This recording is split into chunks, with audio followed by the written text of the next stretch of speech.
Hello, hello, hello. Everybody. It is I. Dun dun dun dun dun dun dun dun dun. Juju. AKA the Rainbow Sheep. Hello everyone, it is I, the Rainbow Sheep. You may also call me Linda. I'm an artist, gamer, and random noisemaker, and tonight it is Wednesday night, so that means it's D&D.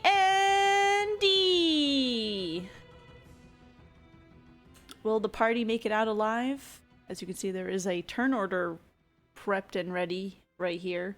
If you need a reminder of who the heck is who, we have the DM, who is Will. We have Vesper, who is Bryn.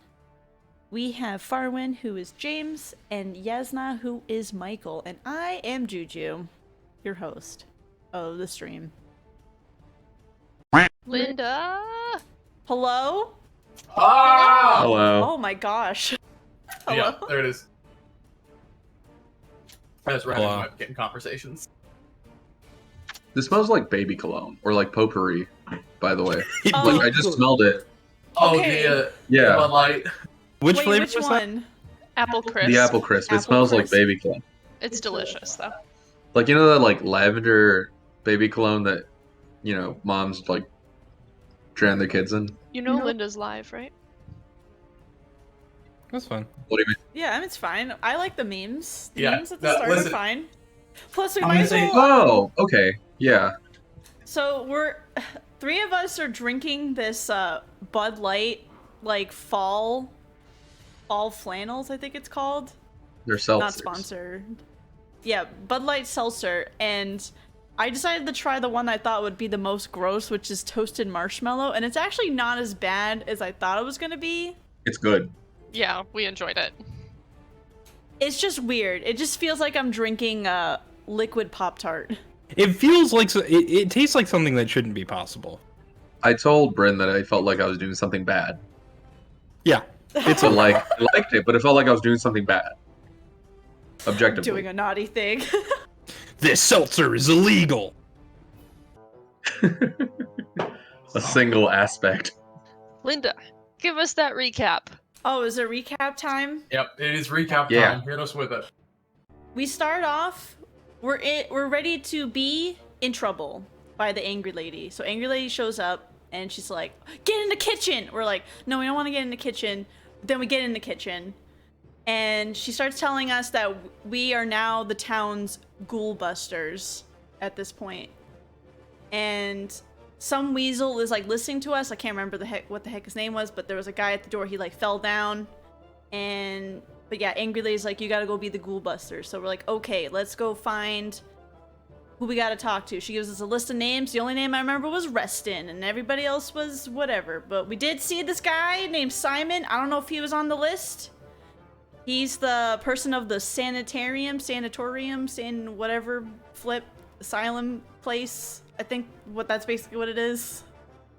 And Simon's like, "Yo, does Vesper looks a little strange? Does she need to be admitted?" And we're like, "Nope, we are here for other things, specifically a mound. Can we go look at the mound?" We go outside. There's a mound, and Jasnah and Vesper decide to dig up the mound. Juju's very upset about this because she's like, "You're disturbing a grave." They're like, "Whatever, we're just gonna flip in and look for bones." And they find bones. They find old bones in a new grave. Really strange. Go ask Simon about it. Simon's like, "I don't flippin' know. I don't get any sun. I'm pale as a ghost. Go find my other friend who gets a little bit more vitamin D than I do. And his name is Jacques. So go find him. He's very tall. Doesn't really do leg day, but he has big arms." Okay. So then they go into the town and they find Jacques. And Jacques is charmed by Vesper into telling us some secrets. I don't remember what the secrets are. I think he said a secret, but I just know that we gave him a drawing and I think a flower, and we were like, "Sorry that we charmed you. We won't tell anyone what happened, Jacques." And then Jacques goes away. Basil the Mouse shows up. Basil the Mouse is like, "Squeak, squeak, squeak. I found footprints and then we go to the footprints, and we walk on the footprints to a cave. The cave is dark, and for whatever reason, we decide to go into the cave, even though most of the party cannot actually see in the cave. So we walk around in the cave. There's a bed there. Sleepover time, whatever. And at one point, we find a desk, and then all of a sudden, Juju is lifted up into the air, and she's being choked, and that's where we left off.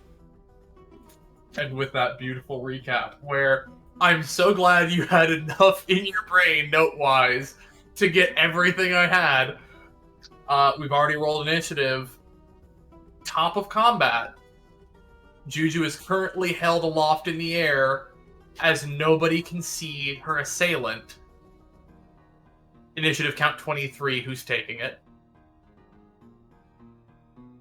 I feel like Juju probably should. Yeah, you should Yeah, take your I would prefer to go last. Okay. I'm not even sure what I would do. Like, can Yeah. So the scene. You are one of the people who cannot see in this cave. All you can feel is a hand grasping the back of your neck and lifting you up. Could I potentially, like, turn to this person and still attack them? I would say with how they're holding you, it would be hard to turn around. But if you want to attack them, any attack, as they are an unseen attacker, will be at disadvantage, regardless of whether you're facing them or not. So you could just try and swing your paintbrush rapier around and see if you hit them behind you. Or if you wanted to either break out of the grasp or, turn around and face them, I would say it would be an opposed athletics check. turn around. Yeah, I think I want to try to at least turn around. I have an idea, so... Okay. Please make an athletics roll. Go! When? Will not do it. As you try and just struggle at the hand, you try and twist your neck, your body, you're writhing up in the air, and the hand holds firm and squeezes in just a little bit, and you are held in place. You still get your bonus action, and currently you do not have movements as you are grappled.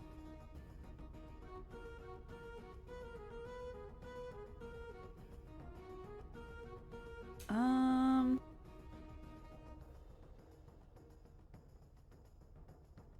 think that's all I got.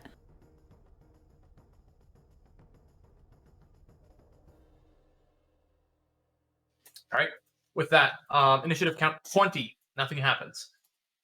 Initiative count 14, it is the individual who's holding you's turn. They are going to begin dragging you out into the darkness a little bit. So, as all of you are standing there, you hear Juju get lifted up, struggling, and the sound slowly begins moving away. I believe that provokes an attack of opportunity from me. Yeah, it'll be made a disadvantage, but it does provoke an attack of opportunity. Let's go. Alright, I just need to roll stupidly well. You do.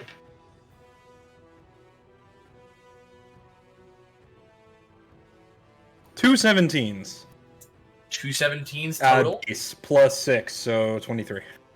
Okay, yeah. 23. Against all odds, you track the sound of the footsteps in the darkness. Dun, dun. And as it reaches just to the tip of where your glaive would go, into the darkness, you strike. And please roll your damage. I will. I will roll my damage, dealing... Wait, that's a D8. Where's my D10? Well, that's a way worse roll. 6 damage as I yell, "You shouldn't have hurt my friend!" Alright. And as you yell this, on this turn, you will hear some mumbling. It's hard words you can't make out, just incoherent sound. And I need... I almost said EA. Wow, my brain's empty. No, different character. Yeah, I need Farwin to make a wisdom saving throw for me. Okay. 16. A 16 will pass. Nothing happens to you as of yet.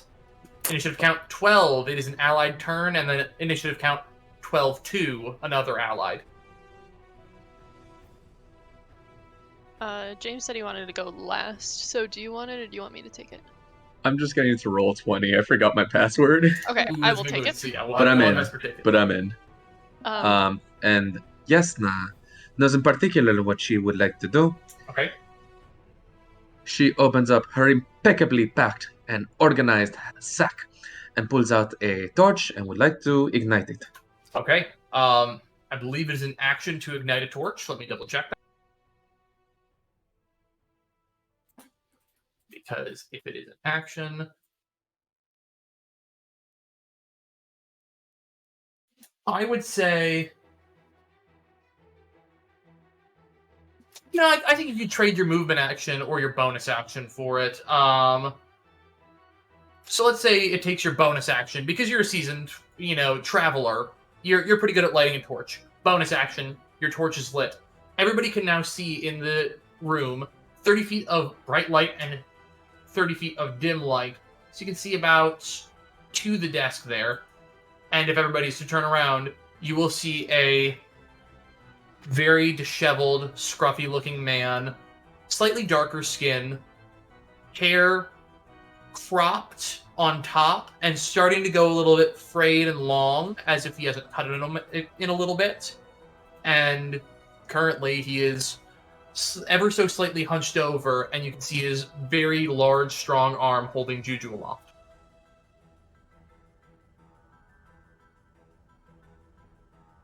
Hey, listen here, bozo. Put her down. I'm going to... So that's my bonus action for the torch. Jasnah's going to go ahead and move. That's 25 and one more for 30. And yeah, I'm going to go ahead and take a swing at this clown. Okay. I will say you do not have flanking advantage because Juju is currently grappled and facing the wrong direction. Yeah, it's fine. I want to get in his face. He's grabbing my acquaintance.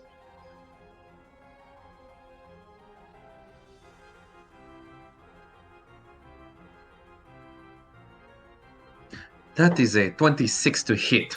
26 will hit. And I hit him for 10 points of slashing damage. All right.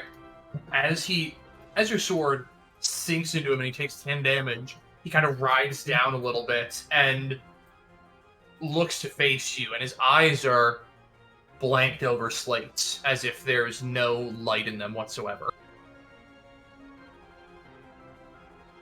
Anything else from your turn? Disgusting. No, I'm fine. Thank you very much. All right, initiative count 12-2 then. Okay. I am just going to look at this person holding my friend, not acquaintance. And I don't like that very much, so I'm just looking them dead in the eye. Out of my eyes shoots a super inky black beam of light directly toward them. Okay, please roll ahead.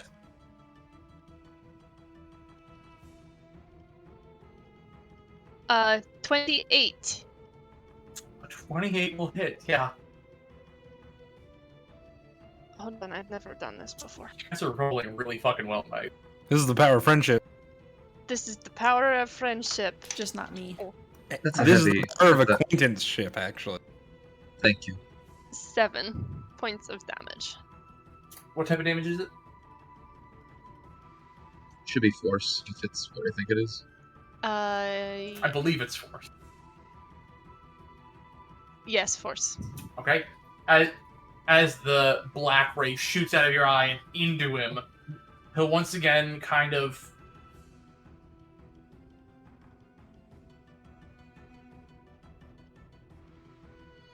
I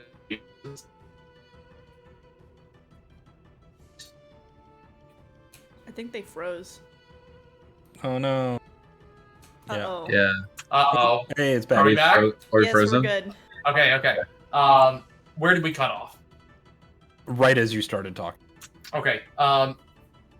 So the individual will begin looking around at all of you, and Farwin, you will notice that his eyes, now the same thing that Jasnah noticed, are completely just inky.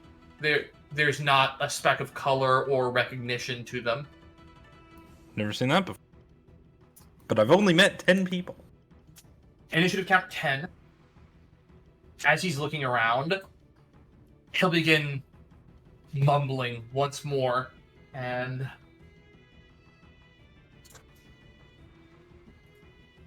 you guys are going to hear rumbling in the rock and earth behind you, Vesper and Farwin, and climbing out of the ground is one ghoul. Initiative count 8. This ghoul is going to act. And is going to move straight for Vesper. Vesper is going to make 2 strikes against you. As, again, these supernatural leaps of strength move it towards you. First attack against you is going to be a 16. Yep. Alright, well that is with the claws. I need you to make a Constitution saving throw for me. 16? A 16 will pass. You will take 4 slashing damage, and you feel your muscles, again, begin to contract slightly, but nothing comes of it. Second attack with the bite is a 13 to hit. No. Alright, as it strikes again, you just barely move out of the way, and it is unable to find purchase. Initiative count 5, Farwin, it's you. You now have a ghoul behind you, and you are facing Juju, Jasnah, and the individual. Okay, perfect. What I'm going to do is I'm going to yell, "Leave my friends alone!" And then I'm going to use meta magic. Yep. I will spend 2 sorcery points to use Quicken Spell on Web to cast as a bonus action. Okay. Web affects a 20-foot cube, I believe. Let me do the chat page for ease. Right here. 20-foot cube.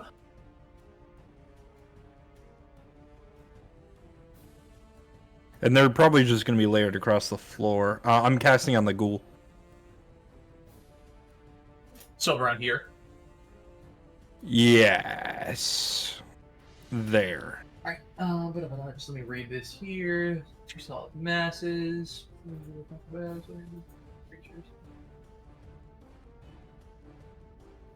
Okay, yeah, absolutely. So on the start of its turn, it will have to make a dexterity saving throw or be restrained. Great. That was my bonus action. As my action, I would like to grapple Vesper, which I assume she is not going to oppose. No, but it's very surprising. Okay. And then I would like to drag her away from the ghoul. Ideally moving her first and then me. Sort of pushing her away from it. Okay, yeah. It'll be half movement for you. That's fine. So, the ghoul is going to take an attack against you. That's fine. And we're going to move 15, so 3 squares down. Okay.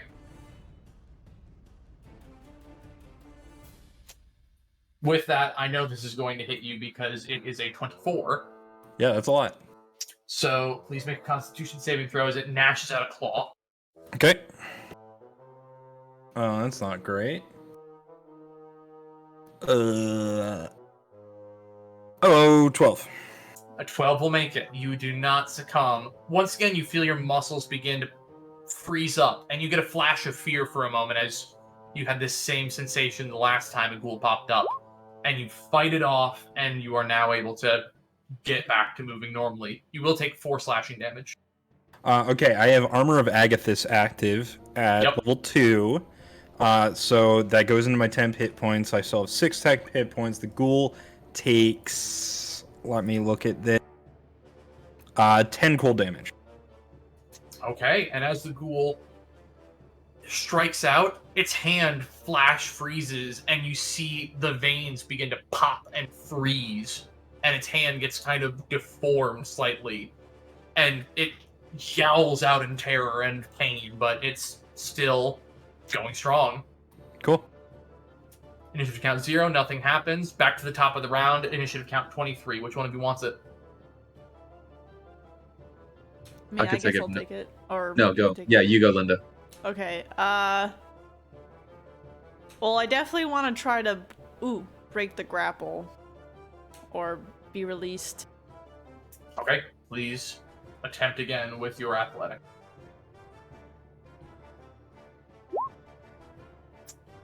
This time, a 14 will definitely do it, as I rolled far lower than that. As you're struggling once again, you manage to just knock your elbow into the arm that's holding you, and the grip loosens just enough where you can yank yourself out, and you hit the ground once more out of the grapple. Cool. And I assume that was my action. Yes, it is. So now I'm gonna point at Jasnah and be like, "You can do it!" And give her bardic inspiration. Alright, Jasnah, you have your inspiration die, and Juju, you as well now see the inky, blacked over eyes of this individual. Ew. Initiative count 20, nothing happens. Initiative count 14, I am going to give it to him this time. Let's go ahead and I need to make 2 attacks against Jasnah, as he is now losing his grip on Juju, going to strike out. Will a 19 and a 20 hit you? I'm going to spend my reaction to cast Shield. Okay. What does that bring your AC to? It brings it to 22. 22. Okay, so he will not hit you on either account, as he strikes out and attempts to grab you and just do as much as he can. He is unable to strike the mark. Allied turn 12. I'm going to go ahead and take it. I really do not like this town. For my bonus action, I'm going to spend my last spell slot, and I'm going to cast on him, focusing up on the big guy, I guess, if he wants to help upstairs. Hexblade's Curse. Okay. You focus in, and you pool energy into your hand, and turn your palm and force the energy out. A white aura with a black trim comes around him, and he begins leaving a trail of steamy mist off of him as he is now hexed. Perfect. Now I'm going to go ahead and take a swing at him. All right.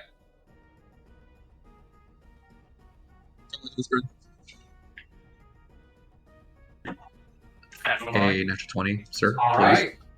So that crits. Please take your, I'm assuming, 1 maxed out die of damage and roll your second. Absolutely.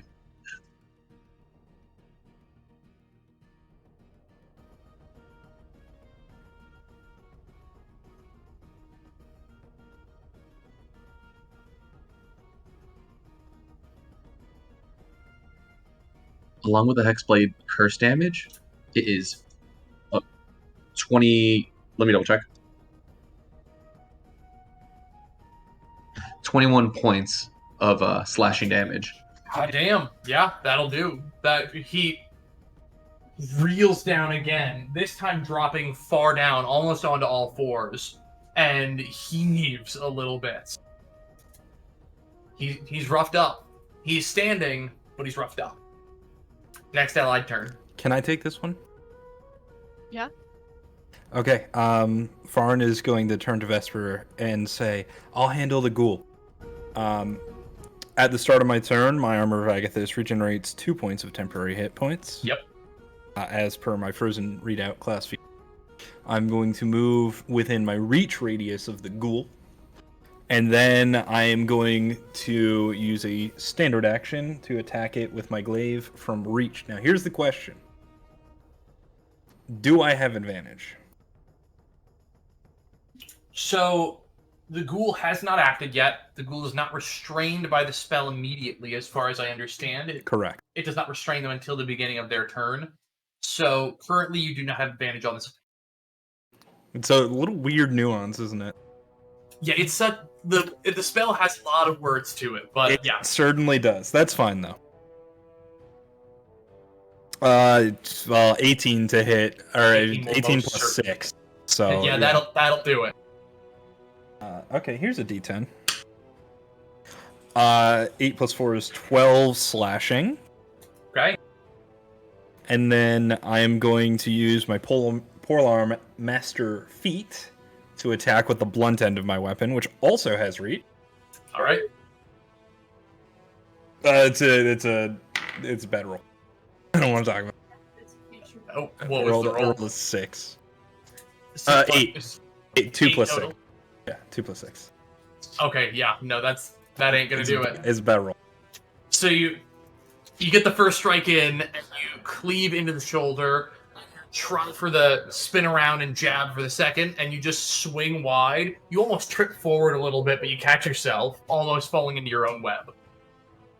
Initiative count 10. You hear some more muttering from this individual. And you see nothing immediately.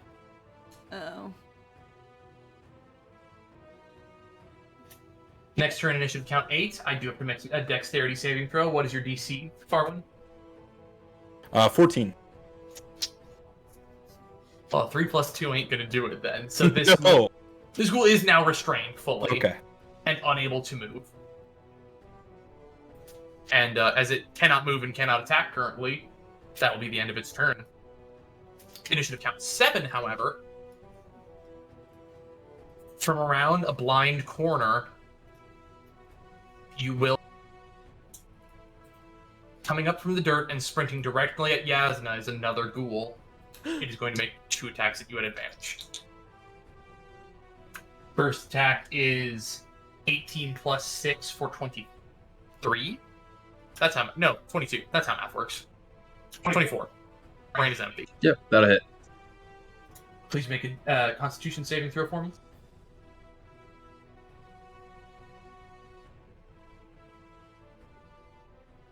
Gotta find my con, hang on.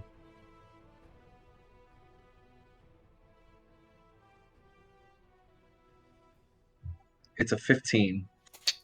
Okay, so with 15, you are not paralyzed. It is going to do 4 damage, and is Hexblade's Curse concentration? So I found out it's not even a spell, it's just a feature. Yep. Alright, Yeah, so I was thinking of Hex, so I still have that other spell slot. So it'll do that. Second attack against you. This is the bite. It is going to be an actual 25 now. That'll So hit. let me get this damage in. And we'll max out. It'll do 10 piercing damage to you as it sinks its teeth into you. So there's a total of 14 damage on the turn. Initiative count 5. Vesper. Okay. I had the plan, and now the plan has changed. I'm going to move to here. Okay. And I'm going to look at this guy. I, grab his face and point it towards mine. And I cast Command. Okay. And since Ooh.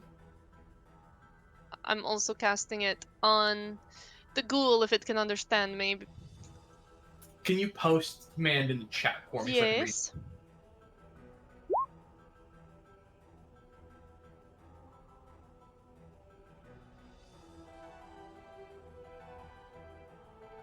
Okay. So the ghoul, as it is undead, will be unaffected by this. That's fine. Or returned in this instance. I need you to make an opposing intelligence check for me. Okay. I'm not that intelligent, I don't think.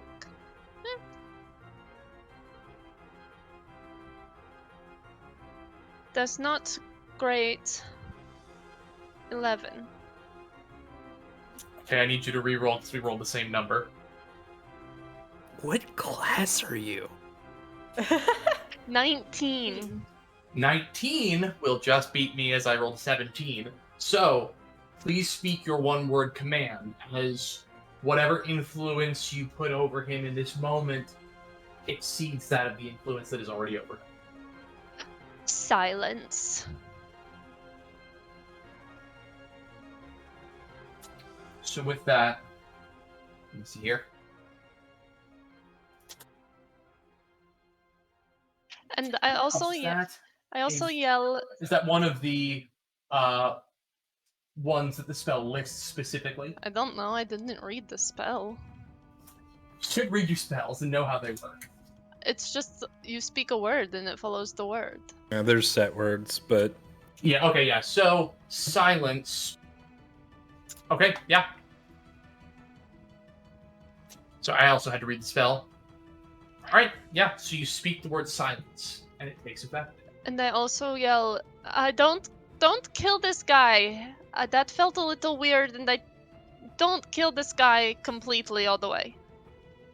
Alright, with that, initiative count 0, nothing happens. We're back to the top of the round.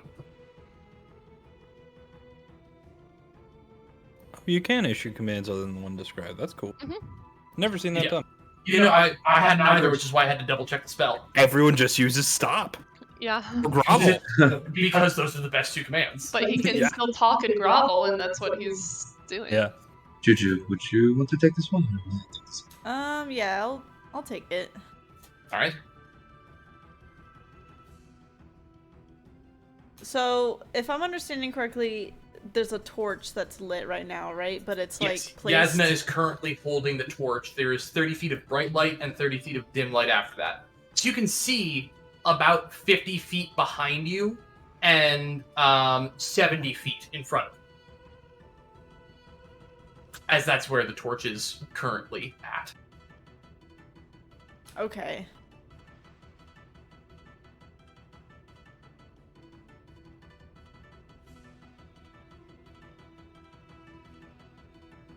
But just so I know where the bright light is. Okay. Just because I don't want this guy to get away in the darkness somehow, even though there is some light now, I'm gonna cast Fairy Fire, which will obviously make a lot of people glow. Okay. Let me get a cube here.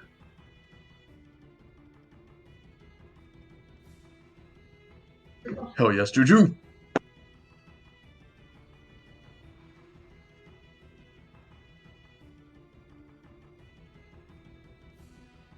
Okay, yeah, so that is, I'm assuming where you would want to put it so that it hits both the ghoul and him, correct? Yes. Alright, so currently, any creature in the area when spells get, yeah, so all of you are currently outlined in light, but you all need to make dexterity saving throws, yourself included. So, from Jasnah, Vesper, Juju, dexterity saving throws, I have to make them for these two. The ghoul fails, absolutely horribly. I should be It okay. is 14 for Jasnah. 19. What is your spell save DC, Juju?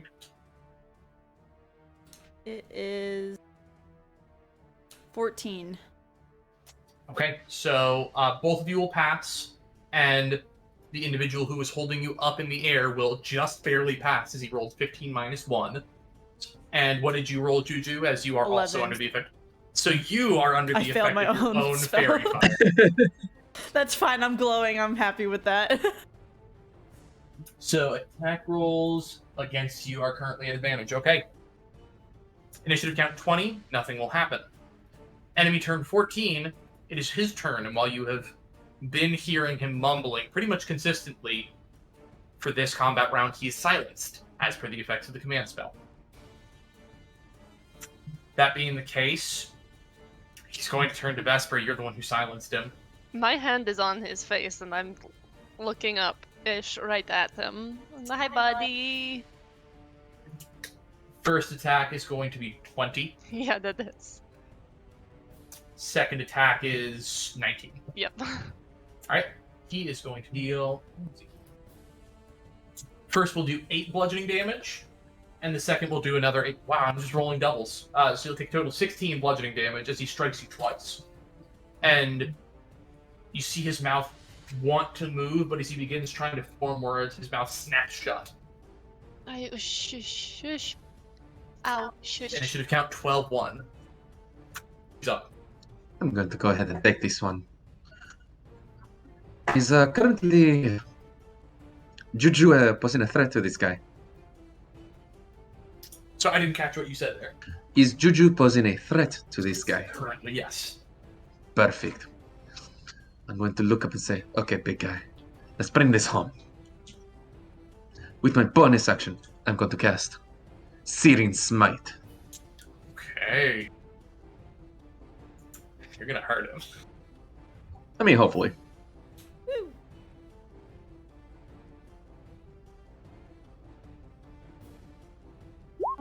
With that, a sort of radiance, you see the air around the sword begin to shimmer and move like you open an oven, and you can see the air itself shifting and moving. I'm gonna go ahead and take an attack. Okay.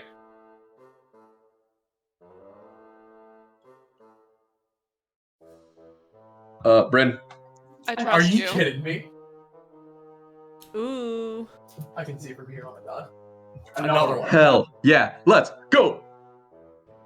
Okay, well, so take a look here. Let me go ahead and give you that damage. If you guys Yeah, don't so know, You already have Will, one set Bryn, of and roll Michael are in damage the for your same smite room. as well. So your smite does 20 damage. Oh, Smite is really good. Branding smite, goddamn.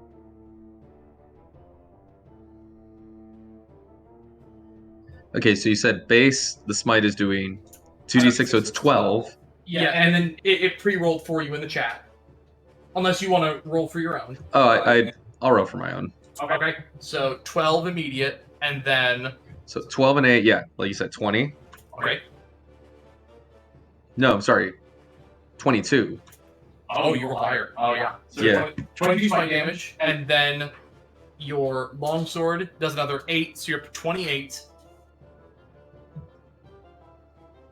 Plus your usual damage of 5. So 25 is 33, plus your rolled longsword damage. You already included it. That was the 8. Oh, okay. Plus for my Hexblade's curse, plus 2 proficiency.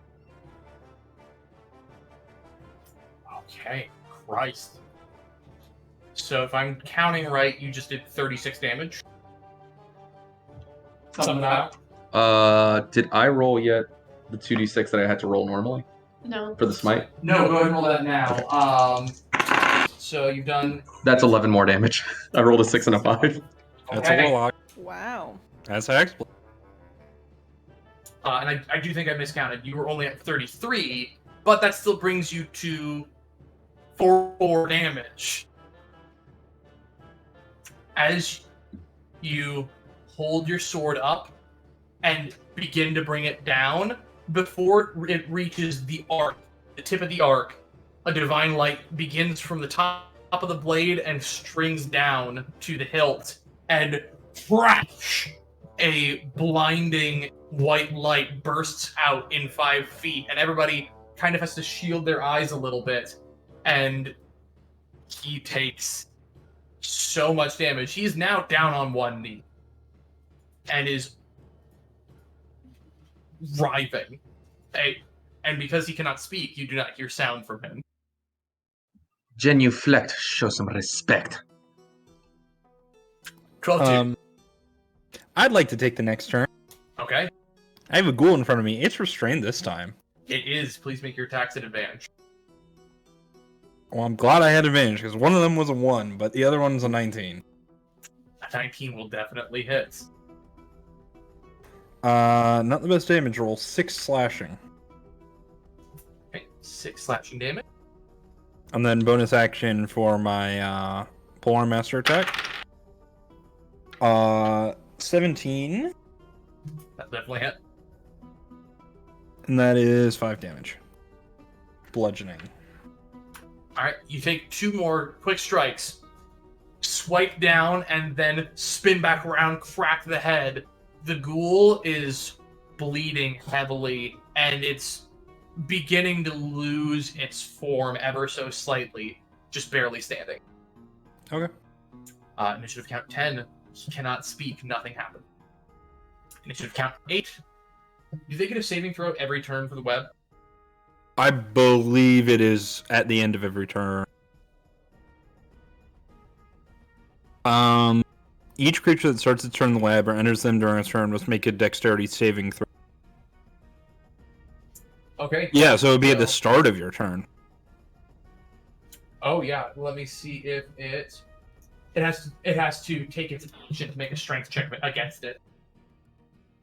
Which Yes, yeah, there we go. It's not going to make it. It struggles against it, but the web's fling tight and it is unable to move. Web is really good. The one next to Jasnah is going to take 2 attacks against you. The first is going to be a, find the bonus here, a 15. Who's this swinging at? Against Jasnah. Oh, that does not hit. Okay. Second attack, bite, gonna be 16. A 16 will also not hit.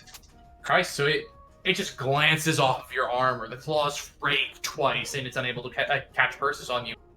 Last enemy turn, flex. last allied turn, I should say, of the round. Okay. Oh man, okay.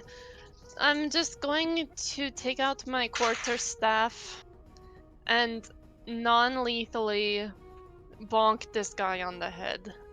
Okay, please make your attack roll. He's prone? Currently, yes. Okay.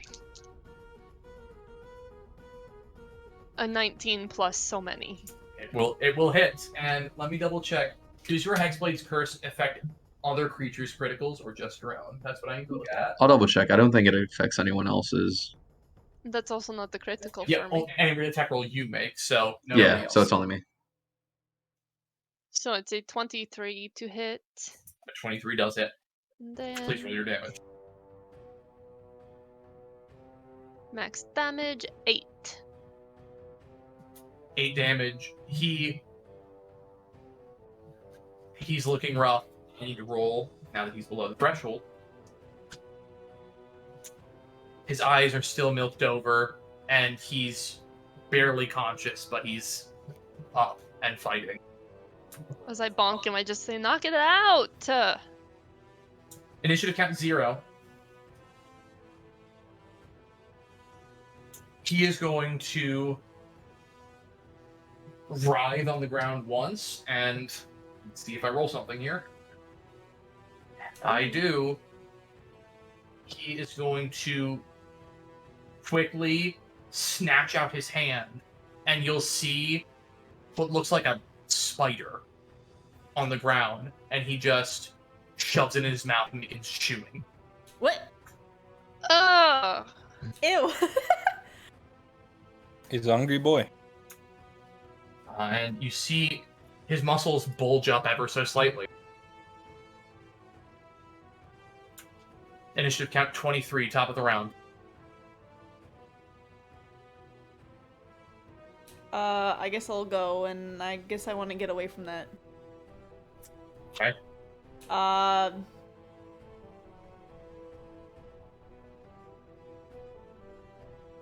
assume since he's chewing on the spider, I don't take any attacks of opportunity from him. You will actually take an attack of opportunity if you walk away from him.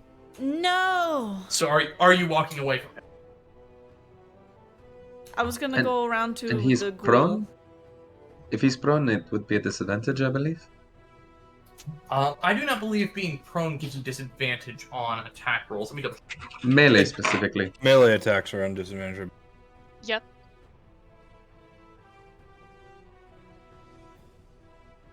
No, yeah, But Juju's fairy fired, so it's neutral. yeah. So You got glitter all over you. 23 will definitely hit you, I believe. Yeah. And he will hit you for 11 damage, as with a strange vitality, and you feel like a little bit stronger than he was a moment ago. he grabs out and he begins to like grab your ankle again. Can't find full purchase to grapple you, but squeezes down and leaves an imprint on your leg. Okay. Well...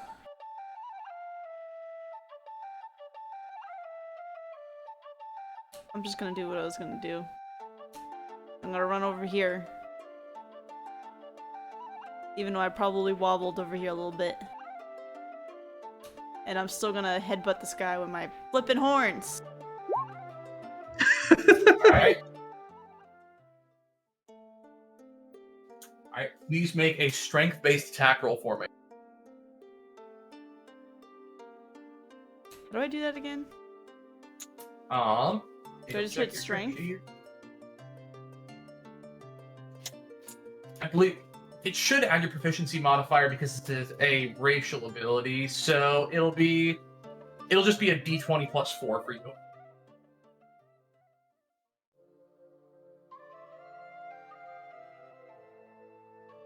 And a 21 will hit him. Please roll your damage.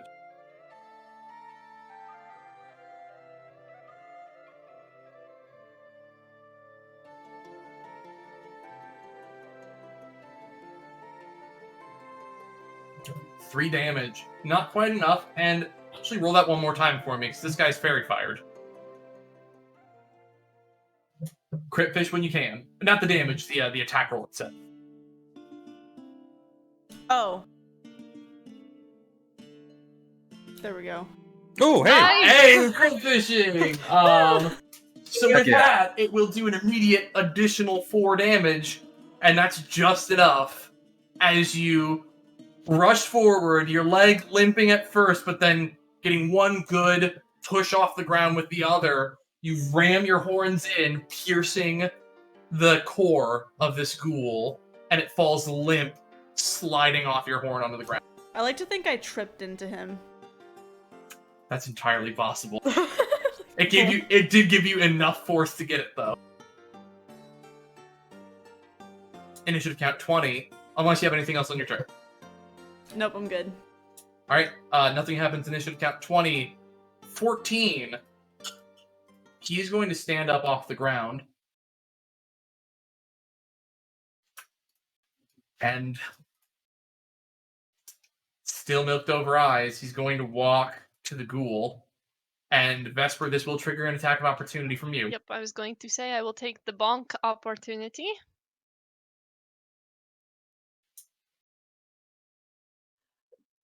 Uh, 21. 21 will hit. Do I get advantage? I would say because he's only just briefly passing through that spot, no. I will say no. That's fine. Also, this is non-lethal. Okay. For 4 points of bonk. Okay, he'll take 4 points of damage. That brings him to the threshold again. He's still rolled over, okay?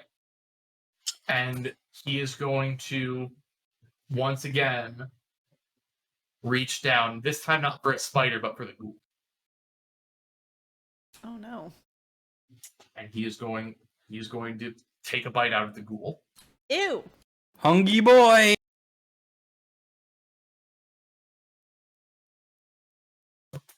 And again, you see, this time, it's different this time, as opposed to the spider. You see his veins in his neck pop and go slightly black as he ingests it.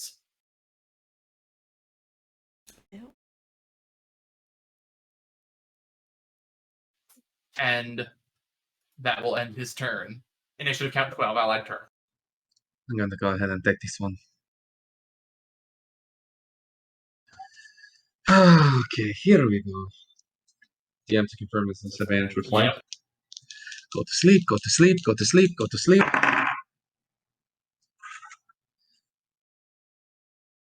This time it is a 16 to hit. A 16 will just hit him. Please go ahead and roll your damage.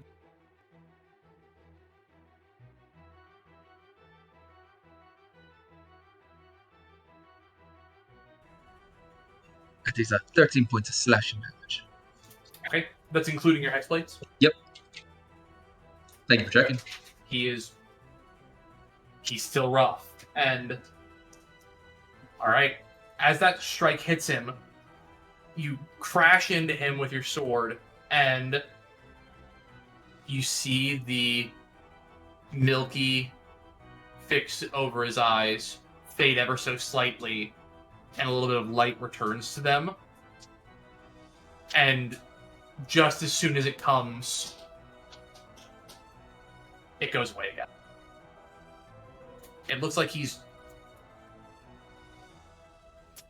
waking up from something, is what you can tell from it. It looks like he has not been fully conscious during this fight. Initiative count 12-2. The last thing I'll do with that is look over at Juju and be like, "Ah, darling, you have some in your hair. We're going to have to clean that out later, okay? Don't forget." Okay. I'm gonna see if I can finish off this ghoul. Please make your attack rolls. Yeah, Full at advantage. Well, one of them was a 1, but the other is a 22. A 22 will hit. Please roll your damage. 7. 7 is just enough as you lash into the ghoul. And where do you strike for the final blow? I think it's just a spinning strike, and the tip of the glaive just goes right across its throat. Okay, as you twist the blade over and around and whip around straight across the throat, and you're facing the other direction, ready for the rest. Yeah. I still have a bonus action, and I have movement, so I'm gonna move over to this guy if I can. Okay. And can I Polearm Master a different target? I believe so, yeah. Yeah, when you take an attack action, you can use a bonus action to make a weapon attack with the opposite end. It doesn't say... I don't want to be in... Yeah, I want to use reach. Well, it's a blunt strike, and I'm trying not to kill. Okay. So non-lethal damage. Oh, I don't have advantage. Well, I rolled a... One was a 20, one was a 10, so a 16. A 16 will just hit him. And that's 8 points of bludgeoning damage.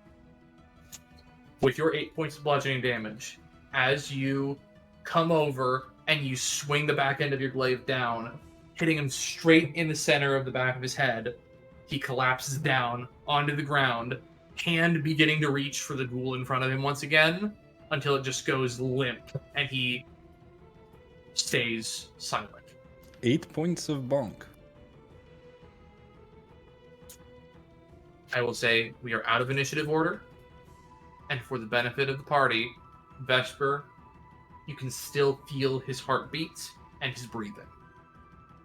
Good job, team. We didn't kill anybody. Are ghouls... Well, ghouls don't count, right? No, they don't. They don't have a heartbeat. They're dead. They're super dead already. Should I leave that one in the web? Yeah, it looks really cool. Okay. As it is, like, strung up. Because it's a magical web, it could just, it could go away. No. Oh. It looks cool. We could light it on fire. We could, actually, that's probably a good idea, isn't it? Why? Is it? The ghoul bodies? I assume, can they come back again? I don't know. Do you know? Can they? I want to step away from this body. Anything can be possible, which, I don't know if it's exactly smart to leave this guy alive. He probably knows things.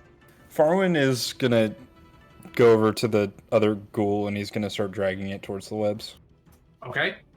You're easily enough, if you're wanting to throw it in the web and get it there. It is in the web next to the other one. Sweet. Juju, help me tie this guy up. Okay. Also, what is in my hair?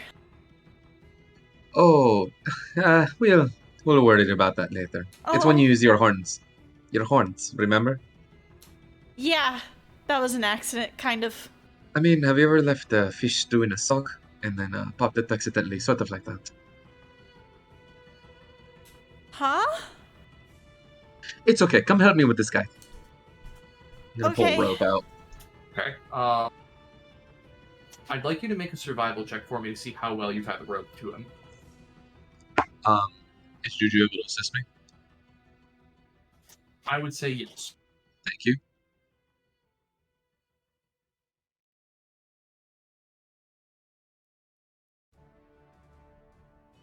It's 23.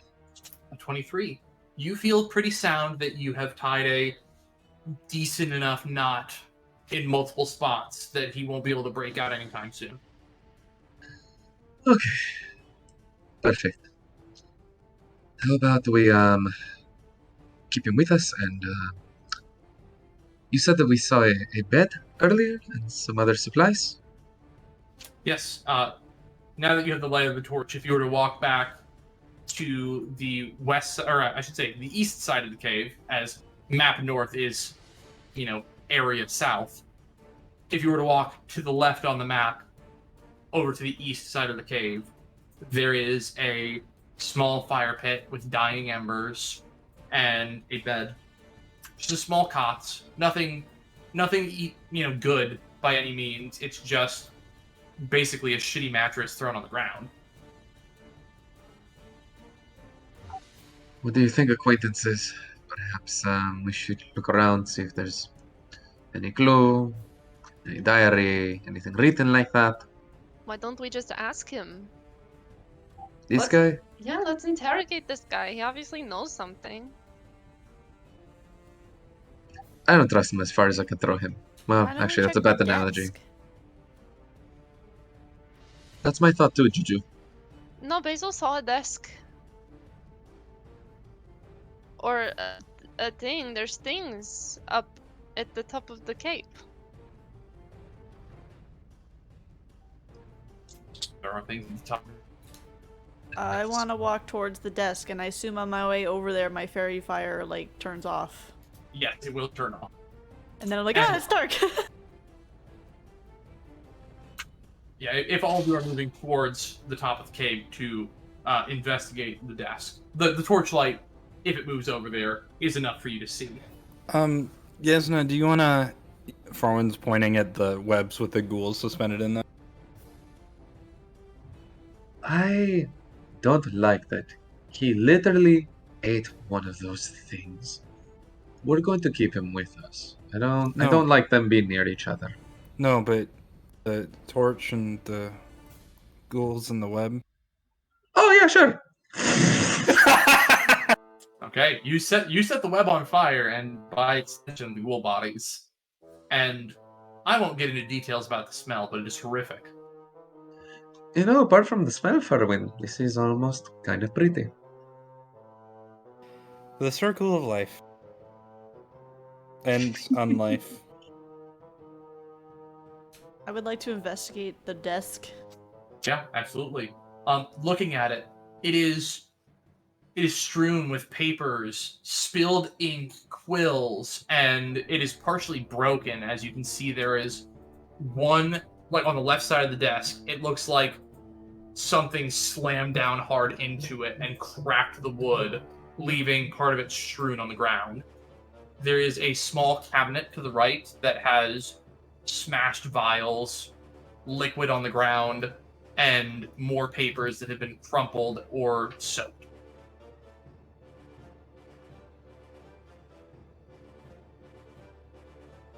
Can I unravel some of these papers? You may. Please roll an investigation check for me.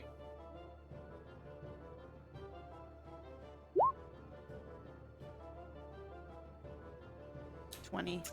20, okay.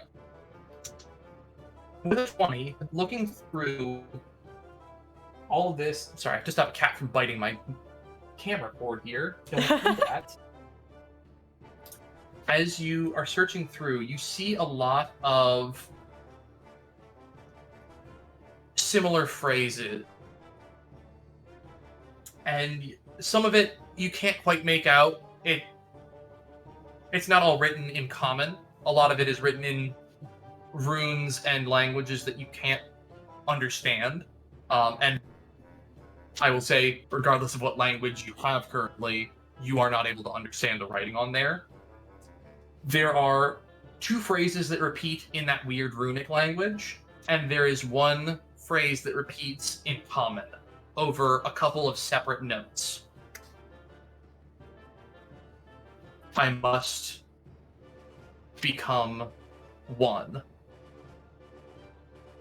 And it doesn't correlate with any of the other writings. It's just something that pops up every now and then in the middle of it, sometimes in the margins of the paper, sometimes as a footnote.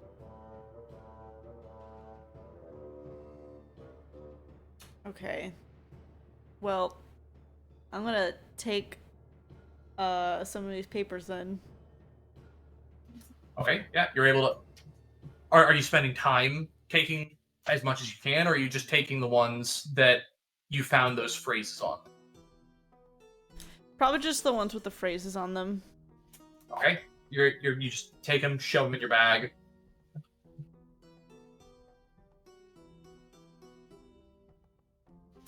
The only other thing you find at the desk area that will be of note is tucked to the right side of the desk, you can see just barely in a glint of torchlight a vial of something that is not shattered.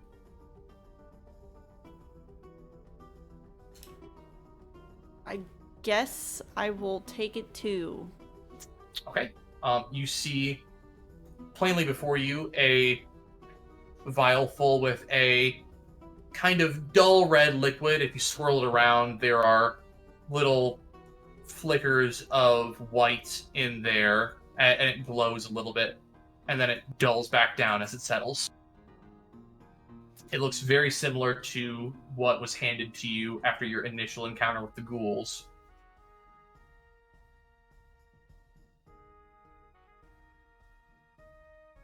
Okay, well, for now, I'm just gonna bring my findings back to everybody else. Alright. Be like, this guy was definitely crazy. And then show one of the papers that says, like, I have to be one. Yeah, and none of you can make sense of what is written there. It is...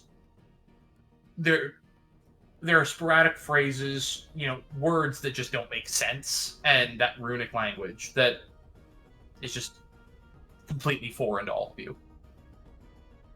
If you give me like an hour or so, I might be able to read this.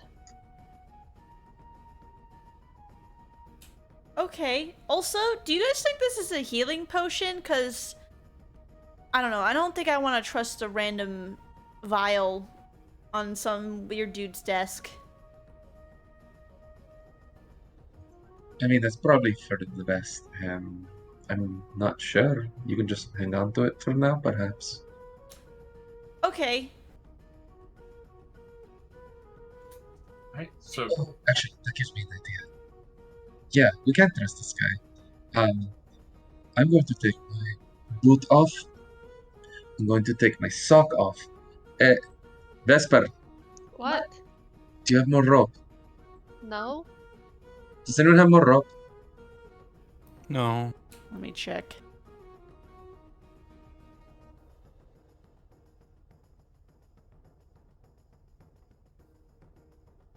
Or a scrunchie? Does anyone have a scrunchie?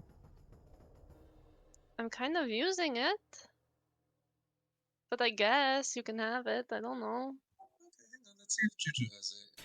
Yeah, I do not have rope. I thought I would for Okay. some reason. Oh, I take the ribbon that's holding like half of my hair back, and I take out the braid and I give it over. It's pink. Beautiful. Perfect.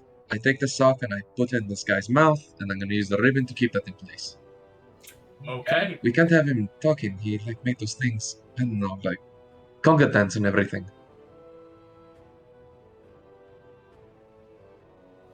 So he's currently tied up with a sock tied in his mouth. Just a very generic gag. Alright? You got him gagged. I put my foot back up. Should we wake him up now? He might talk to us before he talks to like the town people, you know?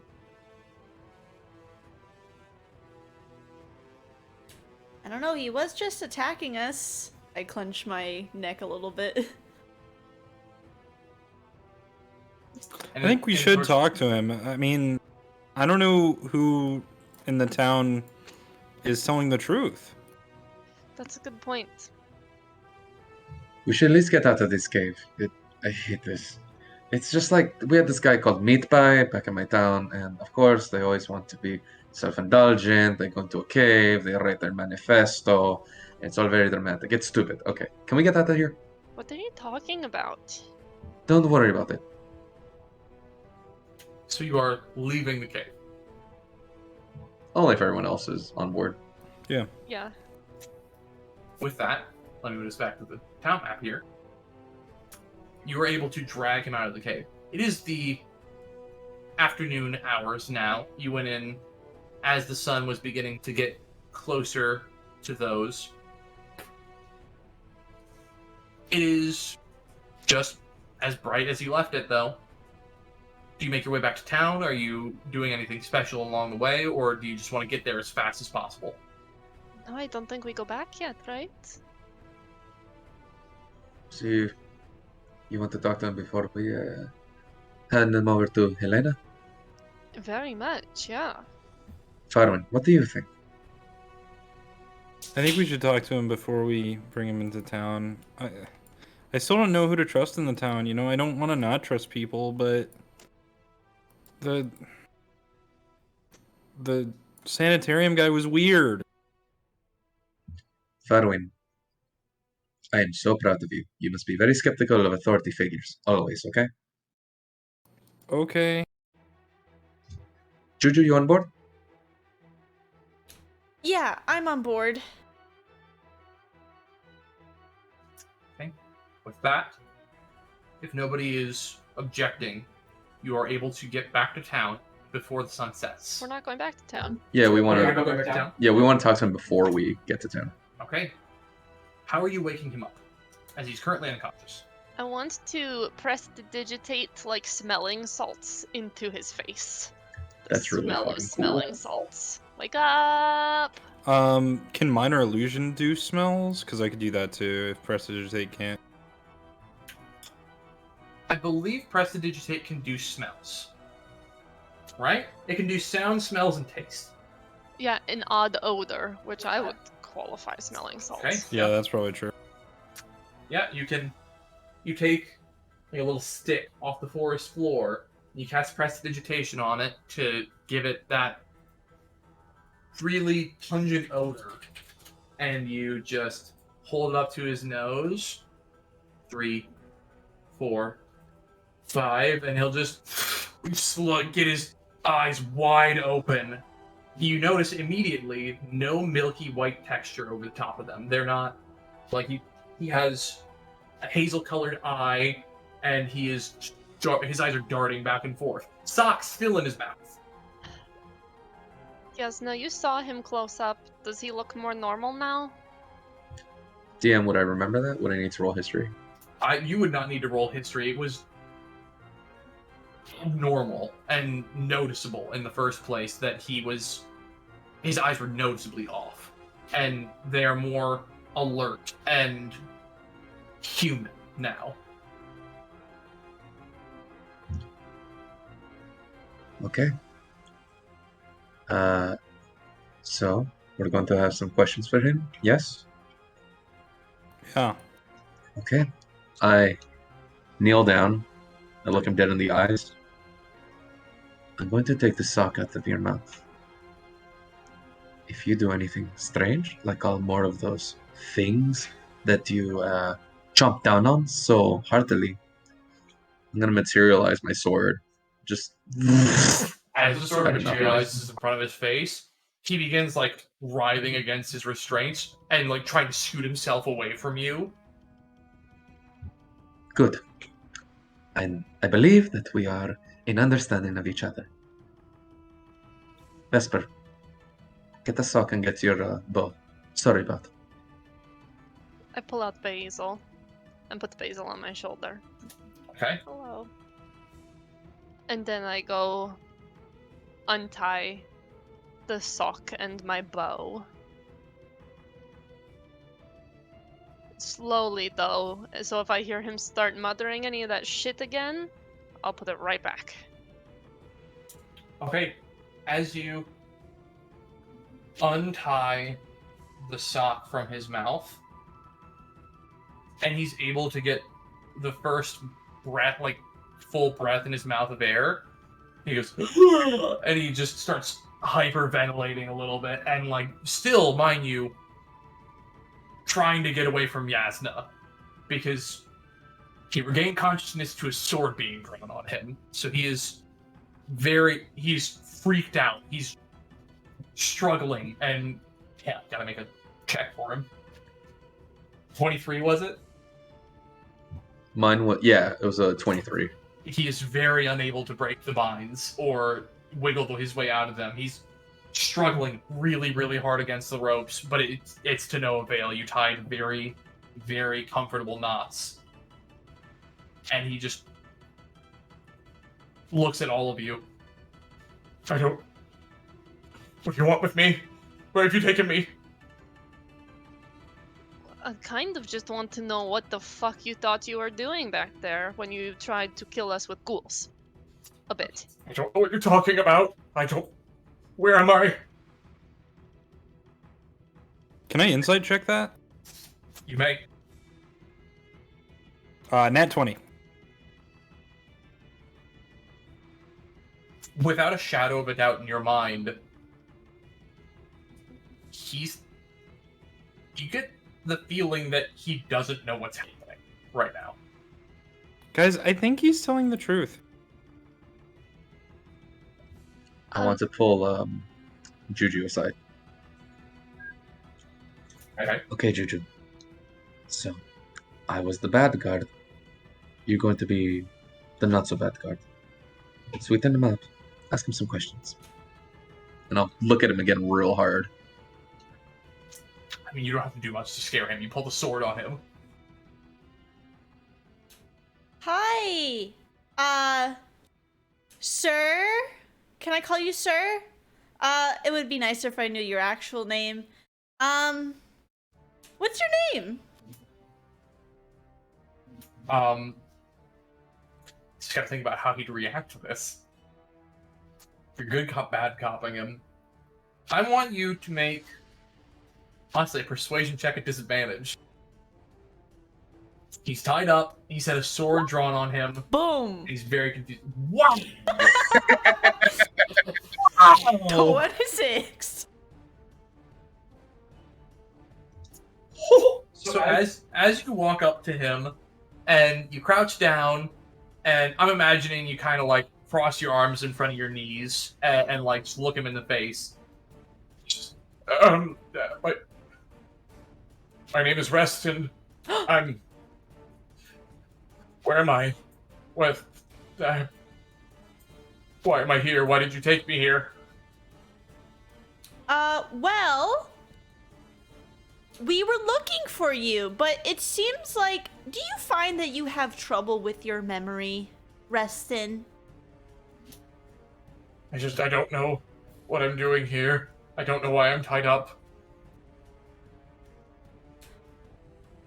Well, you could say we got really close recently.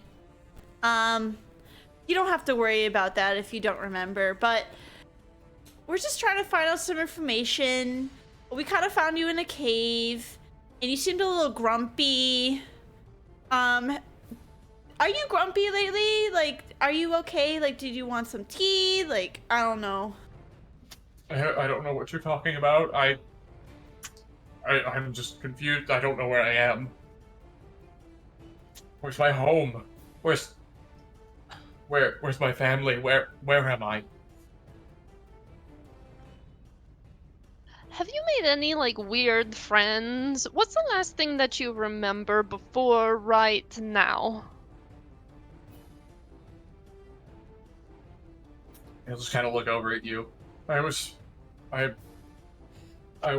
in town, and I was tired, and I was going home, and I can't remember anything. I don't know I don't know what's going on.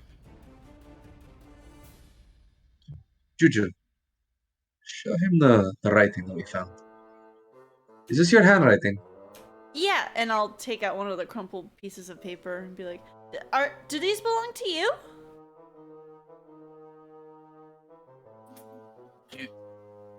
He's just going to like blankly stare at them. I don't know. I didn't write that. I don't remember writing that.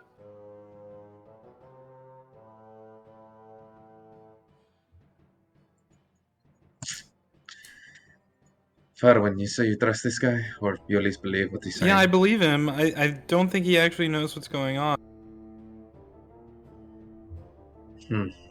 Well, Restin. Helena sent us out to do some work for her, and part of that was to find you. Your family is fine. We found you in a cave.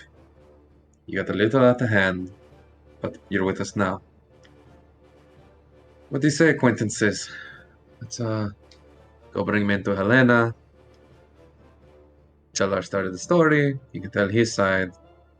Go from there. I suppose that works. Yeah, I guess so, but I feel bad if Helena's gonna yell at him, because, you know... At worst, he gets sent to the sanatorium. Yeah, especially if we don't get any information. I wonder if it's something we can trigger in him. If this is not an act, or is an act. I don't know what I'm trying to think of. DM? Yes. I don't know what check you'd want me to do for this, but I'm just trying to think, is there a common denominator between ghouls showing up at night, him being very weird in the darkness of a cave?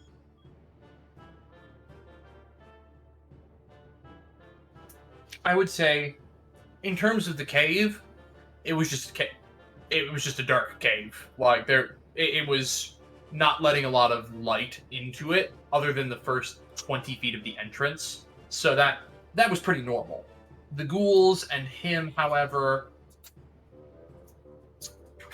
I'm trying to think if there's any check you could make. I'd like you to just make a retroactive investigation check for me. That is very kind of you.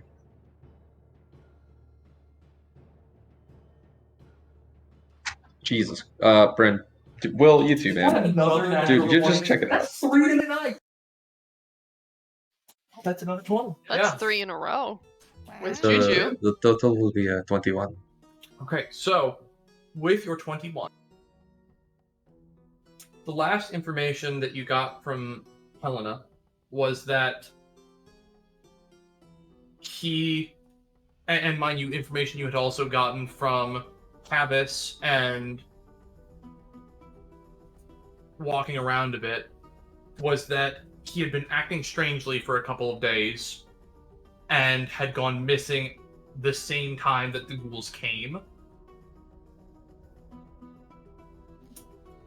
And that is what I will give you, is that his behavior has synced up with the ghouls in certain aspects. Okay. Here's what I'm thinking, guys. Gals. And non-binary pals. I think I want to get back into town before the sun goes down. With him, but we go see Helena. Sure. Can we maybe, like, keep one of those pieces of paper? Because Helena's going to want all of them. And then she's not going to, like, tell us anything. So maybe we just, like, keep one so we can get more information, you know? Are we also private investigators too? Yes.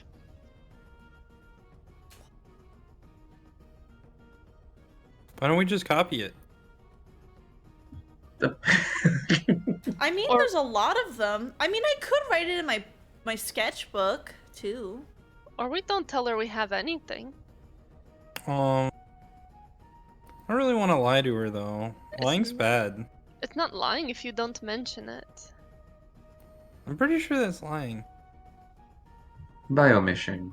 But I think Farwin's case is possibly the best. maybe we write some down, but just be careful, Juju. I mean, look at what did to this guy. Do you want to end up in a cave like that? Do you think it's gonna take over my mind? No, Oh, something no. else already has. Scribbles. Maybe I'll have Scribbles write it. So, you want Scribbles to come out and write... Write the page Duplicate. down in the sketchbook.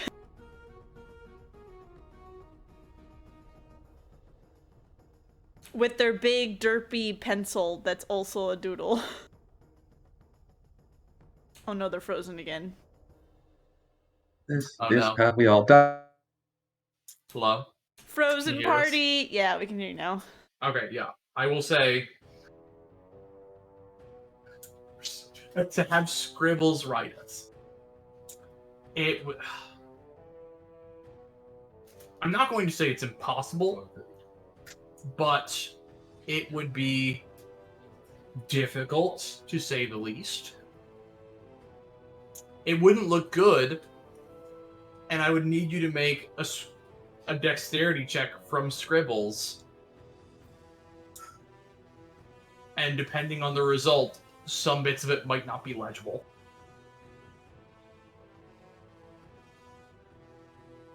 Then maybe I'll just do it, and then if my mind gets taken over... We'll just knock you out, too.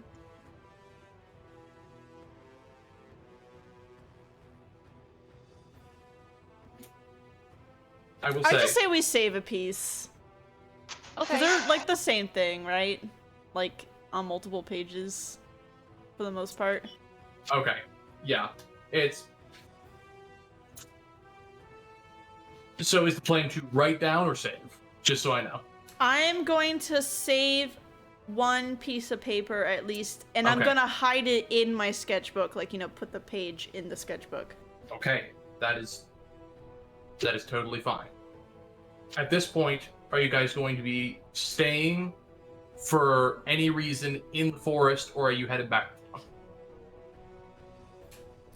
I believe we're heading back. Yeah, I think we should go back. Then I will. This is a perfect time for us to take a quick 5-10 minute break. Hello. Hello. Hello. Ah. Hello. We're Hola. all back. Everybody ready? All right. So, picking up, we're going to fast forward through forest travel, as nothing is going to happen to you there. No point on dragging it out. You'll arrive back and cross over the fence into the township. Wait, And can I play my tin whistle as we travel? Yes, you may. All right, cool. Thank you. A dull humming tune comes out of it. It's not the most well-balanced instrument in the world, but it creates a humming sound and plays throughout the forest. Are you playing anything specific or just diddling around? I'm playing the tune of Astronomia. How does that go? What? I'd have to. I don't remember how to play it. It's been a couple weeks.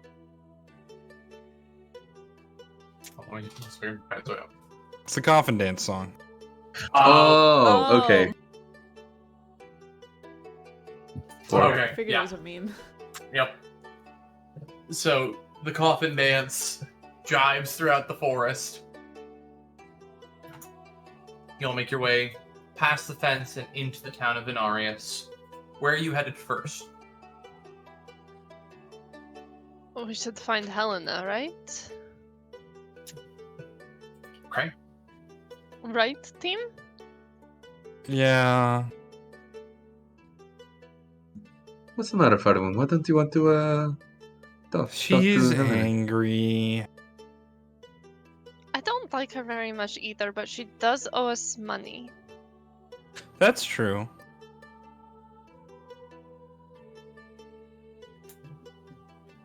If you look for Helena, you'll remember, and I won't make you roll for it, that she said that she, if she's not patrolling the streets, is at that large stone building on the northwest side of town. where supposedly that's where she works out of and where she sleeps.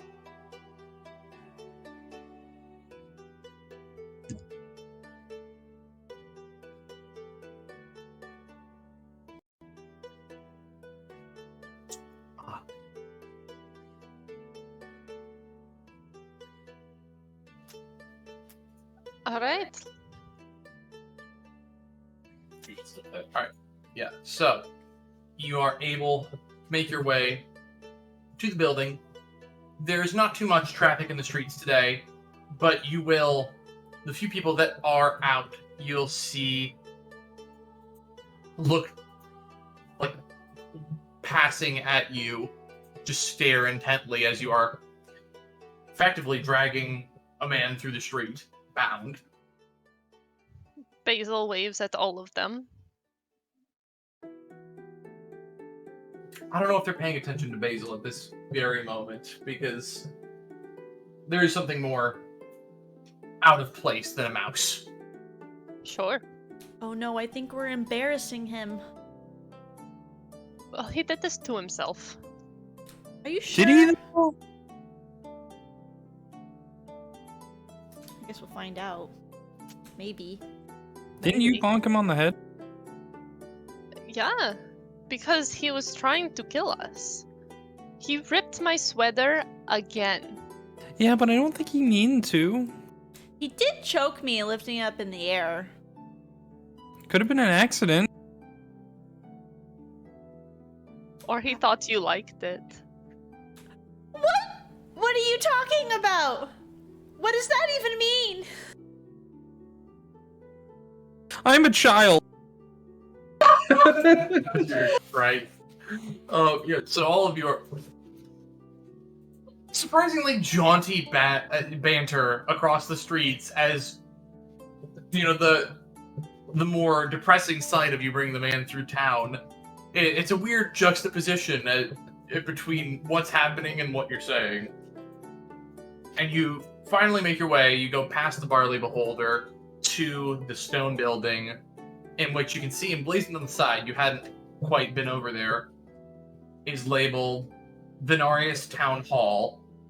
And alongside the door, there is a directory of sorts that lists everything that is there, and listed second is Office of the Protectorate.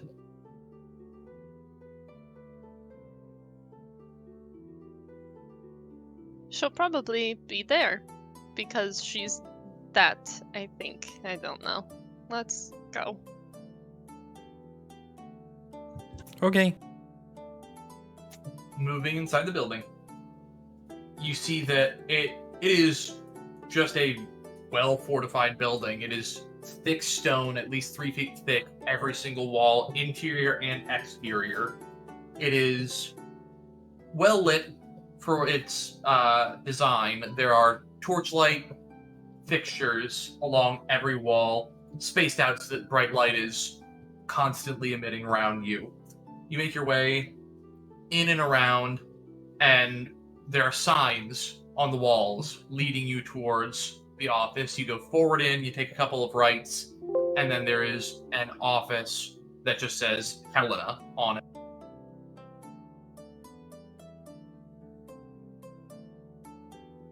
Knock, knock, knock. As you knock, you will hear a little bit of rustling, and the door will whip open as Helena, hair a bit unkempt at this very moment, leads through the door. Oh, as she looks down at Restin.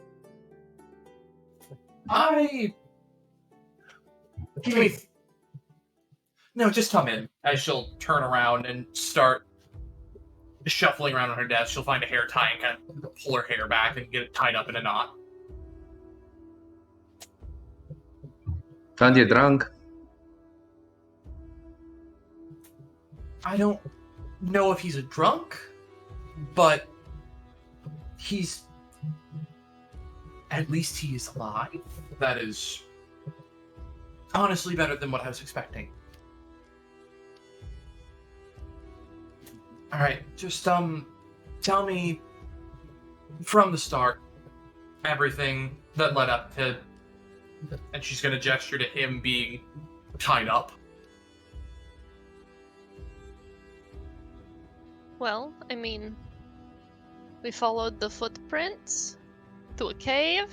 We went in the cave, and he tried to kill us. He choked Juju. So we bonked him a whole bunch of times until he fell asleep. Then we tied them up, and now we're here. And before Helena can even get out another word, he's just going to tremble. I didn't do any of that. I didn't hurt anyone. I woke up tied up in the forest, and I didn't do anything. Whatever they're saying I didn't do it.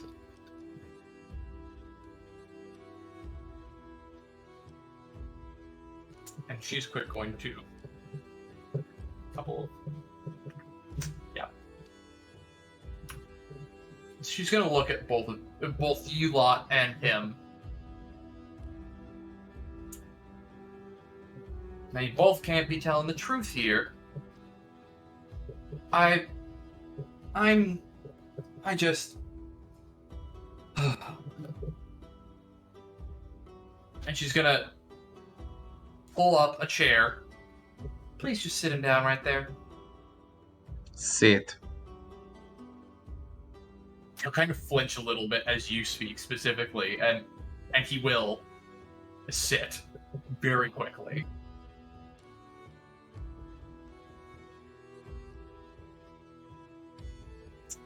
Restin, I really hope that you know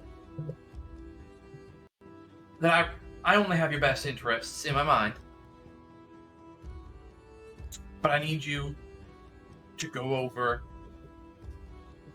and talk with me about what happened. Because and she will, I'm forgetting some steps here, and she'll pull out an hourglass from her drawer and place it on the table. Now, Restin, I'm not that capable when it comes to spellcasting. You know that. But, and she'll tap on the hourglass twice. This thing's gonna help me out here. I need you to help me too. Can you do that? And he'll just nod a little bit. And she'll flip the hourglass. And it'll begin running. I need all of you to make a wisdom saving throw. Yep. Not great. Not great. Dirty 20. Okay. 11. Those not greats, I need the totals. Like 10. 8. Okay, so that one doesn't. It was Yeah. a wisdom save, you said? Yeah, wisdom. 6 total. Okay, yeah, so those won't do it. An 11 will not do it. Restin rolled a 1, which won't do it. So the only one who saves against this effect is Vesper. The rest of you under the effect of the Zone of Truth. Currently. Okay. Forgive me, Helena, are you not going to read him, his Miranda rights? Do you not have due process in this town either? Now, I don't know what you've been filling your head with, but I'm not putting this man in a jail cell until I know what happened. Okay. And she will ask again. Now, Restin, I need you to tell me everything that happened from the beginning. As he begins speaking, I was walking in town, and then I went home. I don't remember anything else. I can't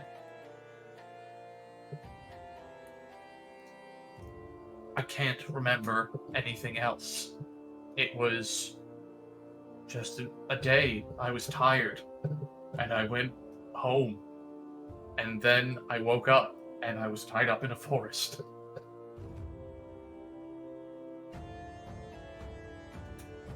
All right. That's... Wasn't he tied up in a cave? All right, yeah. No, I mean, he didn't wake up until he was in the forest. Yeah, he was in the forest. Oh, we dragged him out of the cave? Okay, my bad. And she'll turn to the rest of you. Now, your side of it again, just so I can ensure that I'm not crazy here. In all fairness, we actually do believe that that's all that he remembers. He said so. However, we did indeed follow ghoul tracks alongside the river. We did indeed find the cave. We were indeed attacked by fucking ghouls. And Jasnah's gonna pull down the half plate a little bit to show on her neck where there are like ghoul bites and scratches. I haven't been healed yet. We did indeed see him under some sort of influence, summon ghouls, consume part of another ghoul, consume a spider. I will say his eyes looked, like I said before, he was under some sort of a manipulation or an influence. It's not my specialty. But once we got him settled down, he did settle down and has been scared. No hard feelings, right, Restin? He's just going to ignore you and, like, avert his eyes from you.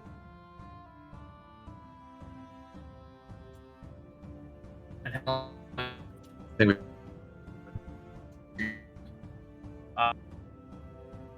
You guys are lagging out.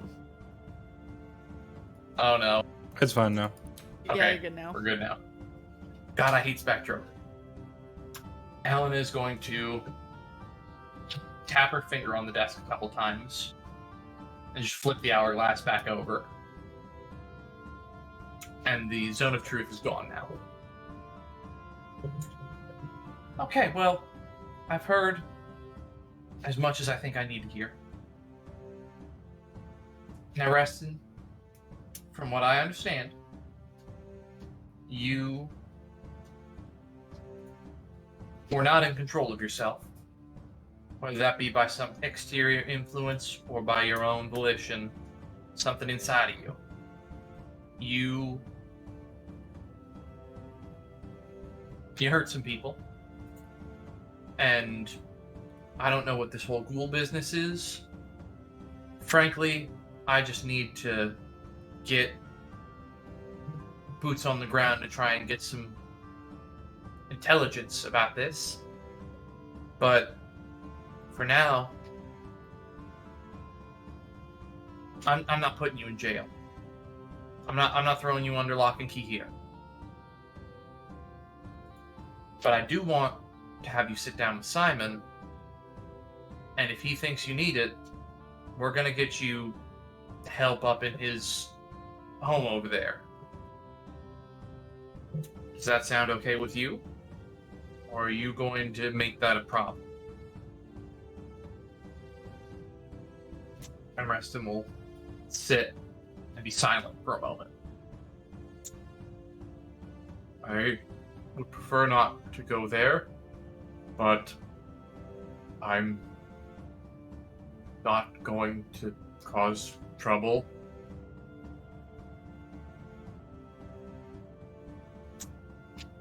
Okay then.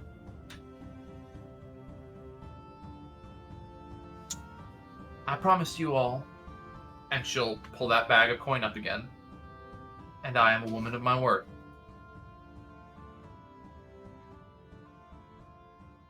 She'll just motion for you to take it.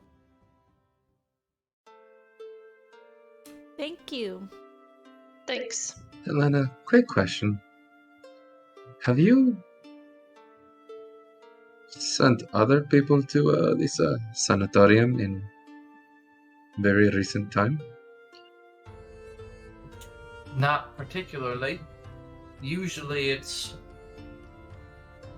the families of the individuals who refer them to Simon. but he's the one who ultimately makes final decision on these things.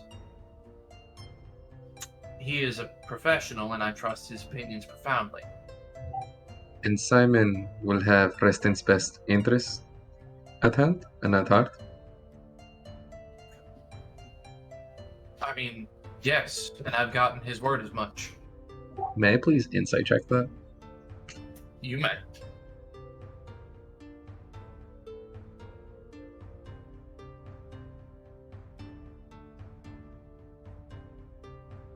It's an 18. Okay, with an 18, she seems convinced that he has their best interests at heart. And that there is no harm, at least she believes, in sending him there. I appreciate your answers. He's not a bad person. He's a bit eccentric, but he does help people. Have you seen the people that he's helped? Are you implying something? No, I just want to know who they are, and maybe we can talk to them. Maybe they had the issues like Restin, and they know something. I mean, I don't deign to know about the brain. I'm not a clinician. I'm no doctor. So I don't know if I'm overstepping here, but I don't think everybody's crazy the same.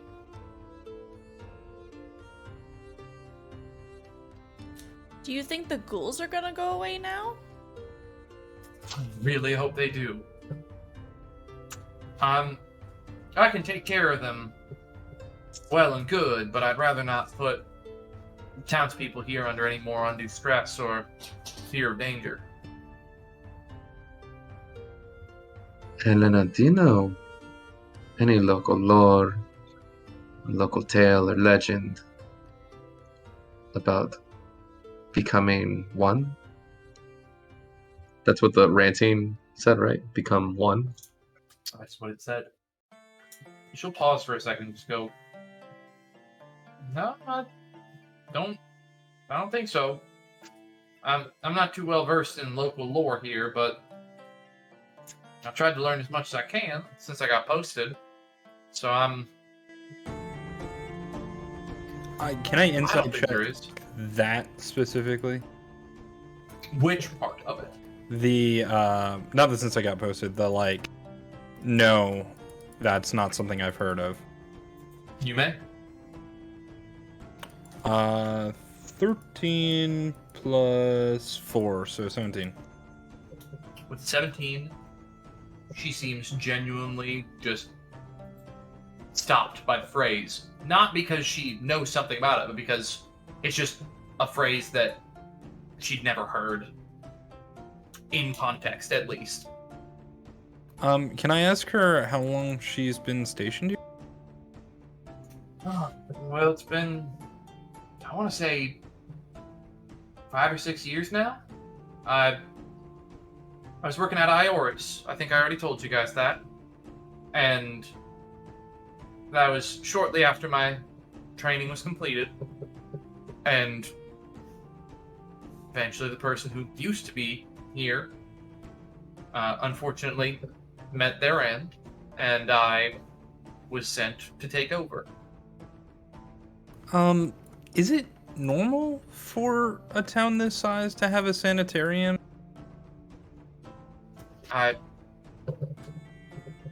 Again, I'm not a clinician. I don't know about every person or every place, but people are a danger to themselves, and somebody has the ability to help them. I don't think it's a bad thing. Have When you was seen the it? sanitarium made? Sorry, I just interrupted you. No, it's okay. In terms of when the sanatorium was made, it predates my time here. Simon has lived here. He studied off in a separate town. I never really asked him where he studied. Didn't seem important at the time. But he's set up shop in his hometown here, trying to help people. He does function as a general practitioner of medicine, but his specialty is helping people who are troubled.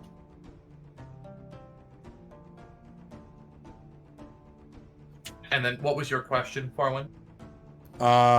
He was just sort of clarifying that he's just asking about her experience of other towns, because he hasn't really been to many towns. Right, yeah. So but it's also not something, like, he'd heard of inns, he hasn't heard of sanitariums. Yeah. She'll say, I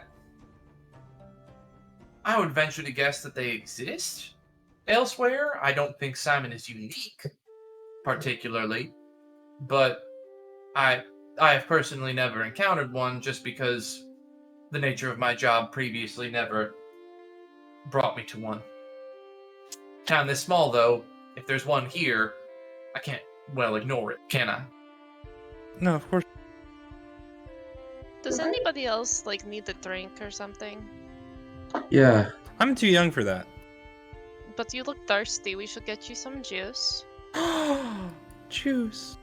I think I would like it as well. Helena, one more before we go. Is there like a local an academic, a lore keeper, a story keeper here in town? Official or non-official? There's no official lore keeper. There's a couple of the older folks might be able to point you in directions. I think. Let me think here.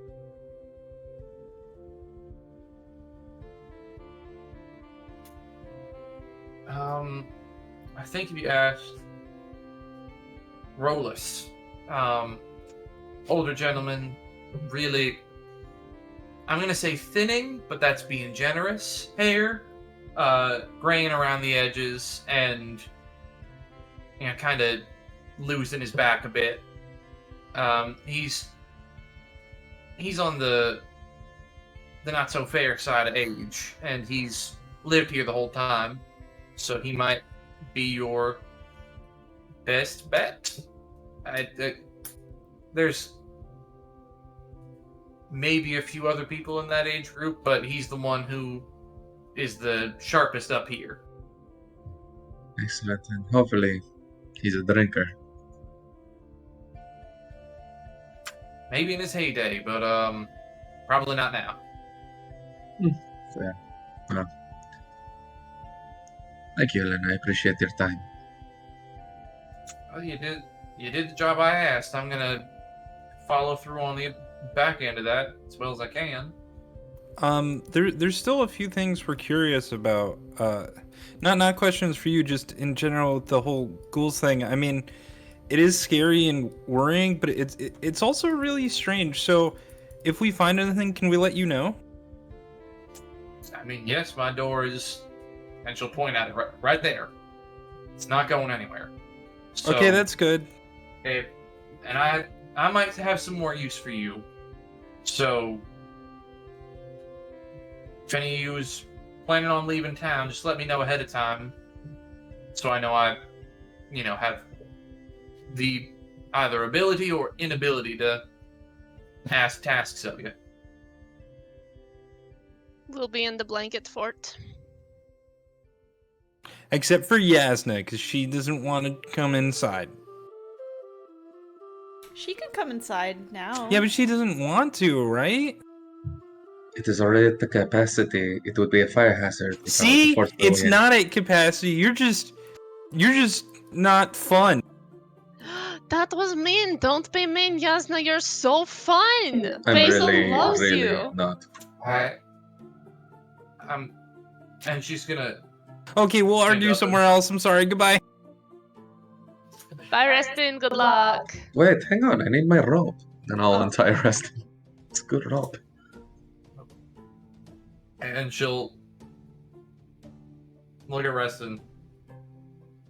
I don't need to tie you up again, do I? And he'll just like vehemently shake his head no. Don't you run on me. And you finish untying him, you get out of there, and she will start calling for somebody, and you'll briefly hear, fetch Simon for me. And that's the last thing you'll hear from her as you head back to the barley boulder. Okay. I have two thoughts. One thought is that sanitarium is super fucked up. Yeah. So Can you watch your language, please? I am still a child. I think it was needed at this point, you know. No, he has a point, and I hold out my like beer mug. Copper, come on, do it. No. Put it on your tab then. So, if you guys want to, Simon already thinks I'm crazy. So if we need an inside guy, I can be your inside guy. Would you be able to get out? Yeah, sure, maybe, I don't know. Probably. He didn't seem that smart, I can figure it out. That seems a little extreme. Sure, my second thought though was we didn't give her those papers. So give me an hour or so and I can read them. Maybe. Oh, okay. That's a good idea. Why don't we start with that? As much as I would love to. Sorry. As much as I think that is a very astute, good idea to go investigate the sanitarium. So, Juju, yours. Yeah, I also think your plan's a good idea, but I think the first step would probably be just to see if we can actually talk to Restin once he's in the sanatorium. And get some updates on him, and see if the ghouls still come back. Yeah, we should see what happens tonight. And if there's time, at some point, I mean, at this point, I guess tomorrow, maybe we should see if anyone knows anything. Maybe we can speak to his Rollis about the one. Becoming one, sorry. Yeah, and maybe the pages will tell us something else helpful that he might know. Okay. Avis, ale and biscuits if you have them. I can definitely do both for you. I will, and he'll tap on the counter for payment. Ale, 3 copper, and 3 copper a piece, and biscuits, copper a piece. I'll pay that and look at the rest of the party. Okay, everyone, wash your hands. Wait, We touch those disgusting things. Okay. Jasnah, I What? can't drink ale. Were you going to give him an ale? No, I was definitely not going to give a child ale. But you didn't order anything else? Vesper said I was thirsty. And I think I might be. I don't know. Wait, are you or aren't you? Yes? I haven't drank anything. Okay, sorry. No, you're right. Get him a cider, but not before he washes his hands. I can wash your hands for you, and I will prestidigitate I them don't clean. trust that. Really, you're supposed to wash it So away. cool. You don't trust my mouse. You don't trust me. I'm just making sure he's clean so he doesn't get sick. Yes, now we could take a girls' trip and get our hands washed if you would like. Nobody has ever asked me to take a girls' trip. Okay, sure. I will take you up on that. You both make your way to the restroom to tidy up and clean your hands. Hang on, Juju. Oh yeah, my hair! What's in my hair? Yeah, I feel like I just pull out like a piece of just gore. Yeah, there is. I will say there's a bit of blood, and there is one like piece of like ghoul flesh just on your horn still. It's dirt. It's dirt. It's dirt. Don't. It's dirt? It's dirt. Yeah, it's dirt. Is it Don't from when worry I about it. fell? Exactly. That's it? Nothing else? Nope. Okay, I'll probably still wash my hair tonight. That's probably for the best.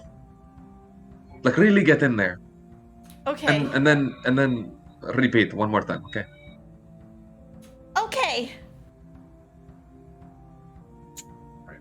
You were both able to come back, and you are able to all sit down and get your drinks. I will move to Vesper. Are you casting Comprehend Languages? Yes. Or rather, does that allow you to read, or is that just spoken? No, I can read it. Okay. As you finish casting your spell. Alright.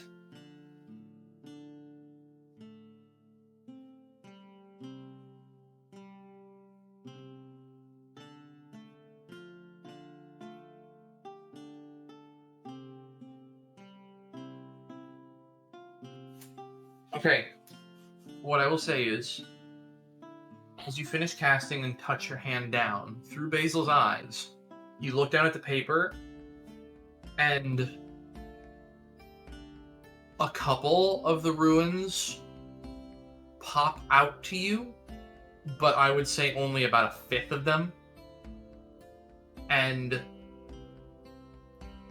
as you're looking through, give me an investigation check.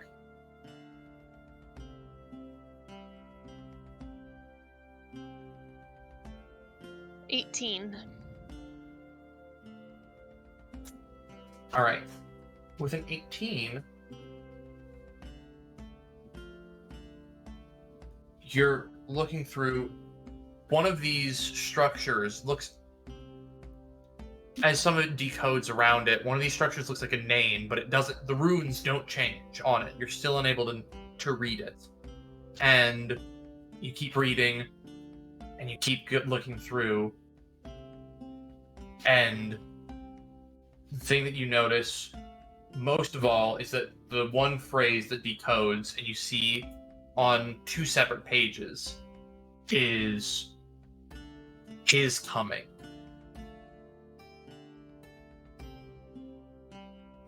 Well, bad news and worse news is I can't read all of this because it's just garbage, probably.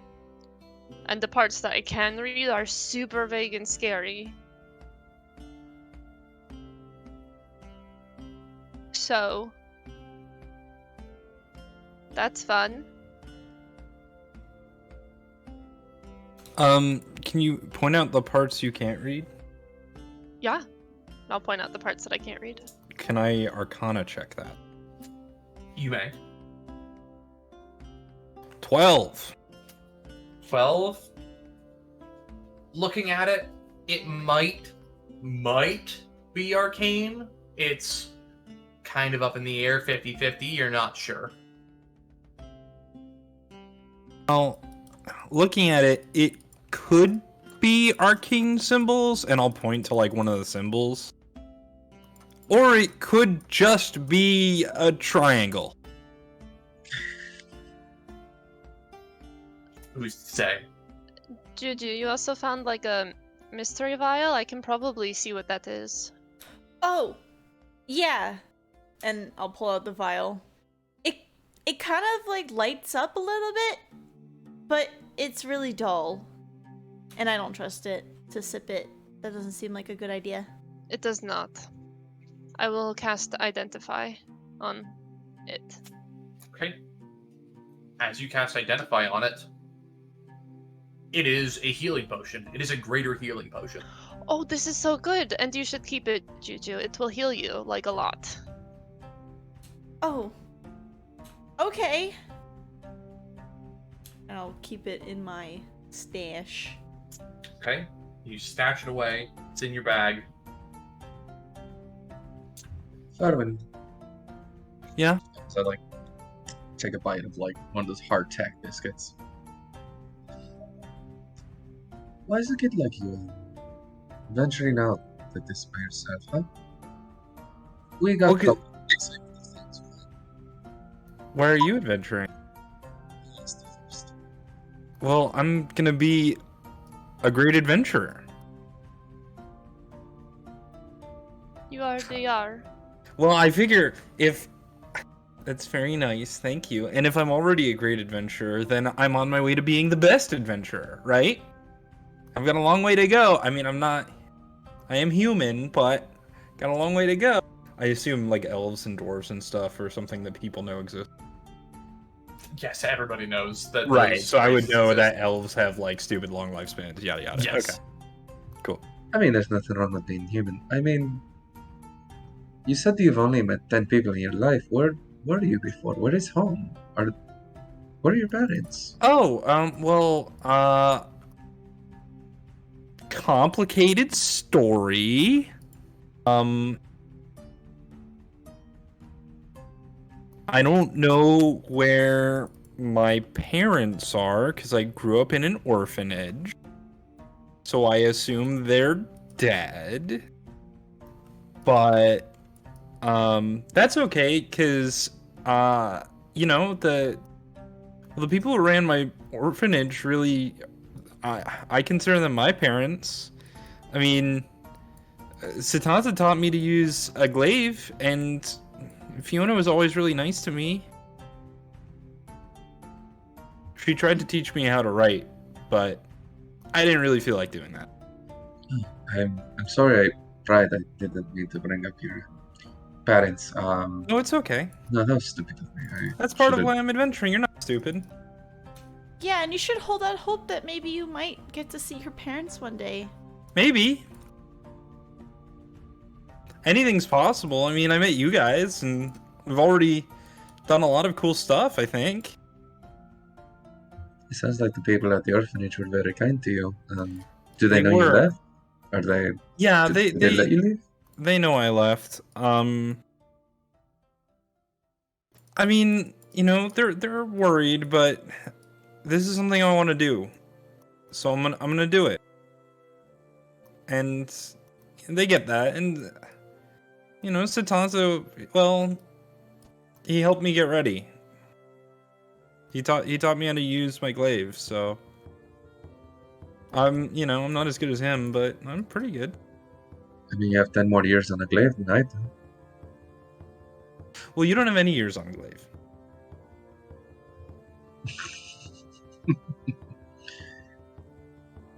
I could teach you if you want. I mean, maybe that's a nice offer. You would need a glaive, though. You did not mean to assume that I would be able to touch your glaive. Apologies. Well, I mean, I'd have to show you, and you know, I mean, it really works best if we both have glaives. That's true. Maybe next time we kill some possessed townie, he'll have a glaive on him instead of a healing potion. Maybe. Just I guess you whatever- could just use a really long stick too. That would work.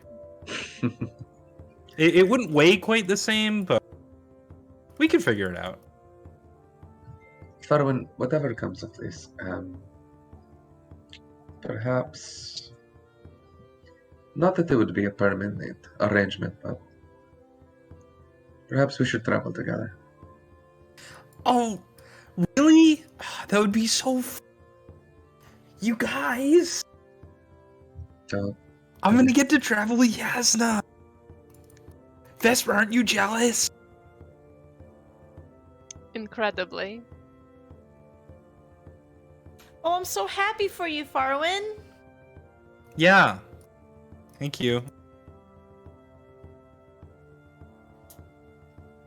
As all of you are sitting and chatting, the night draws ever nearer, the sun dims to evening and to night. Is there anything in particular you would all like to do before you go to bed? I have a thing, but I want to let someone else go. I do not. As everybody goes to bed, I'm just sitting at the table, looking over some books and stuff. Okay.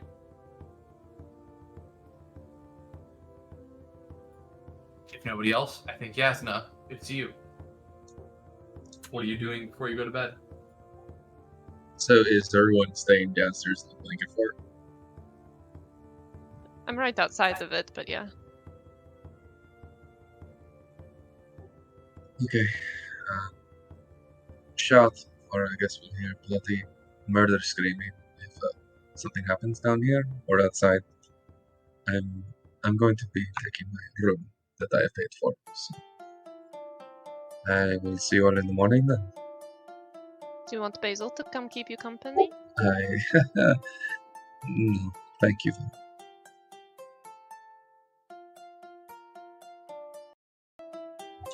Well, Make your way upstairs. Head to your room. yes, no, we'll go up to the room, close the door. Does it have a lock? I would say it has a rudimentary lock, yes. Good. I'm going to go ahead and pull one strand of hair, wrap it around the doorknob, leave it there.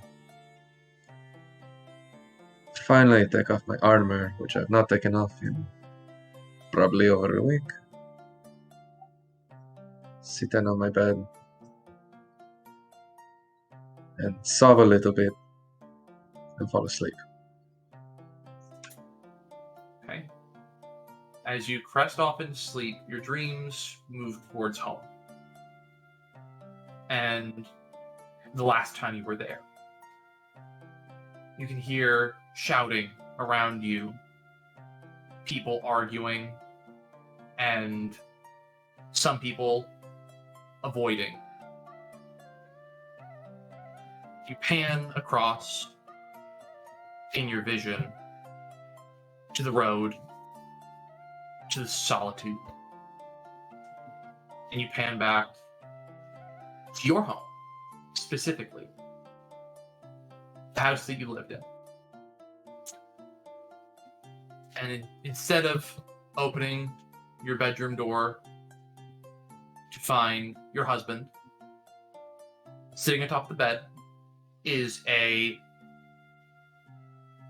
radiating individual, features immaculate, wearing a white gown, male humanoid, and very long, poofed out blonde hair.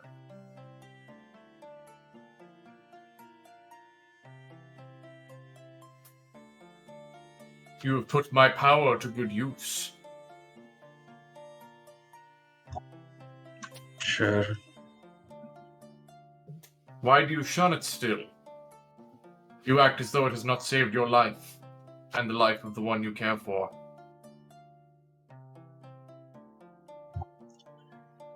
I think it can be true, but like it can be with humans.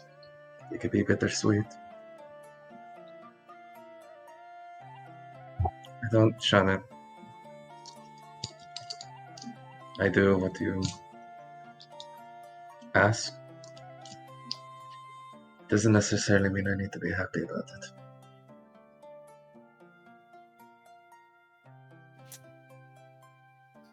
He'll just look at you directly in the eyes, and his eyes are shimmering. It almost hurts to look directly at them.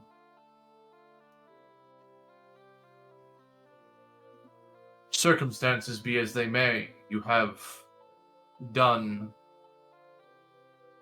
much that is worthy of me. And invoke my name as you may, or as little as you may. He'll snap his fingers, and you'll feel a mote of energy pop into your body, and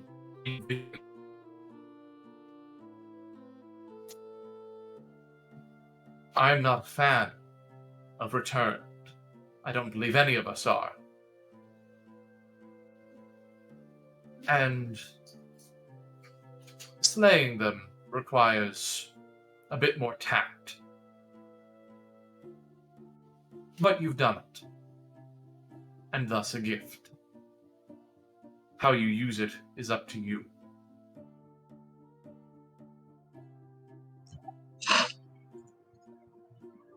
dejectedly and like not making eye contact.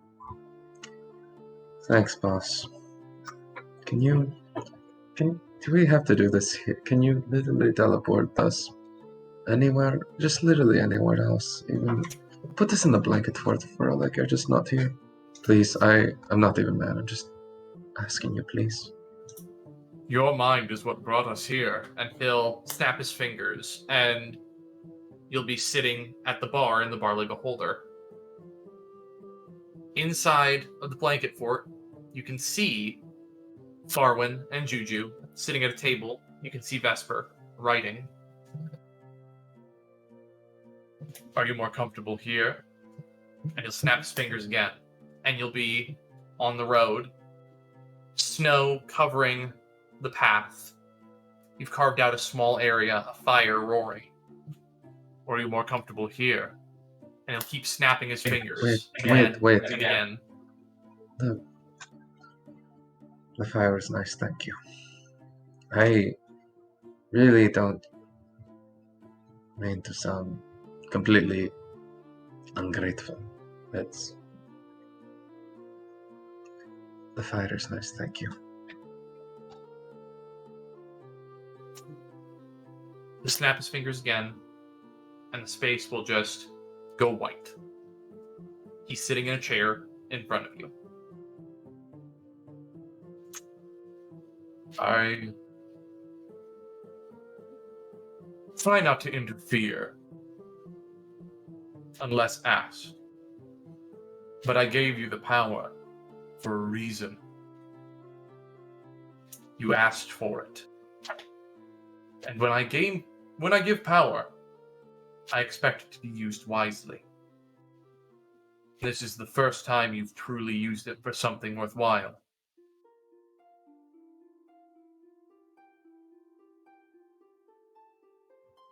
I mean, I was in town. I thought I should help, I guess.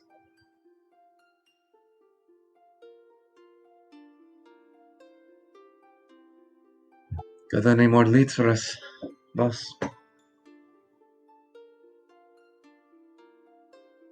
Sorry, I didn't quite catch what you said there.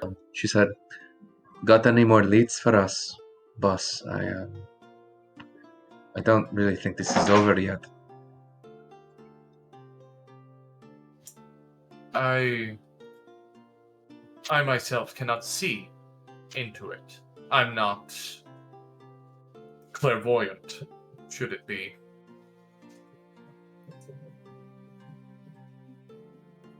If there is more, you'll know.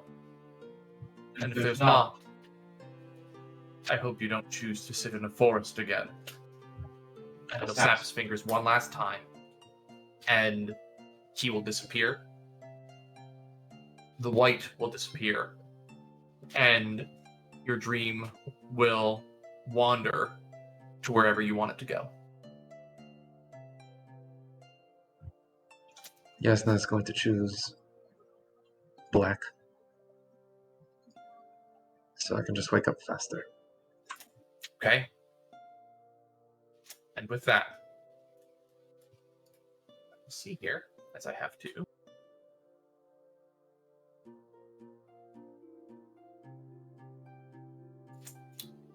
Your piety score is going to increase by 1. Woo! And you are all going to pop into level 4.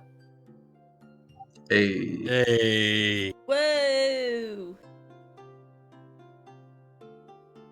As a reminder for level ups, we are doing it a bit differently from when we did last campaign. Obviously, for stream purposes, none of you saw that, but for now, all of you go ahead and roll your health for level 4.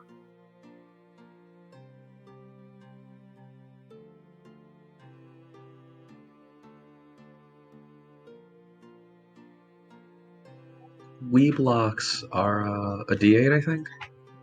I believe, yes. D8.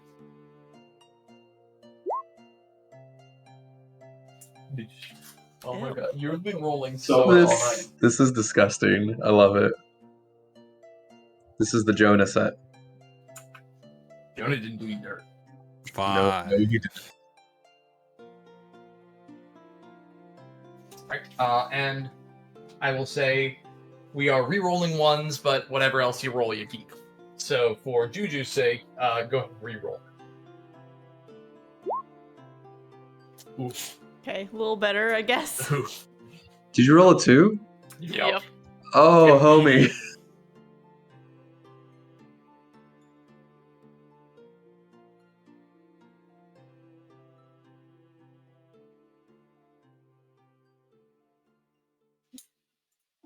And then, as all of you awaken the next morning, refreshed, perhaps feeling a little bit better than you did the previous night, perhaps a little bit worse for some of you,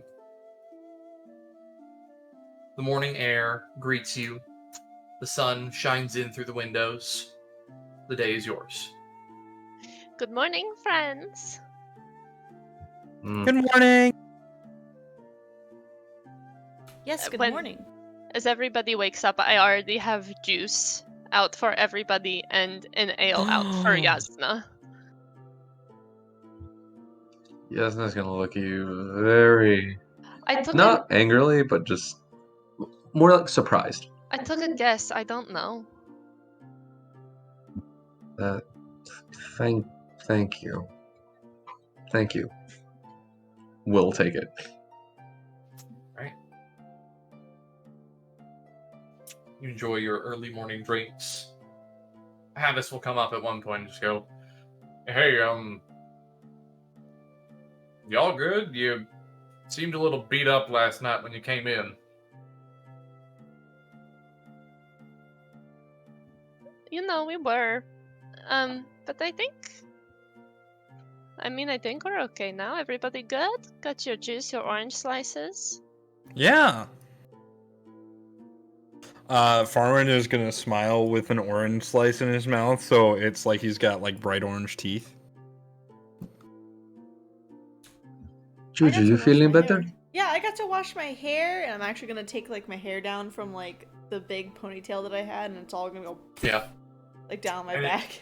It tumbles out like ton of hair and just swish it side to side, and it is, I think, the first time any of you have seen Juju's hair down.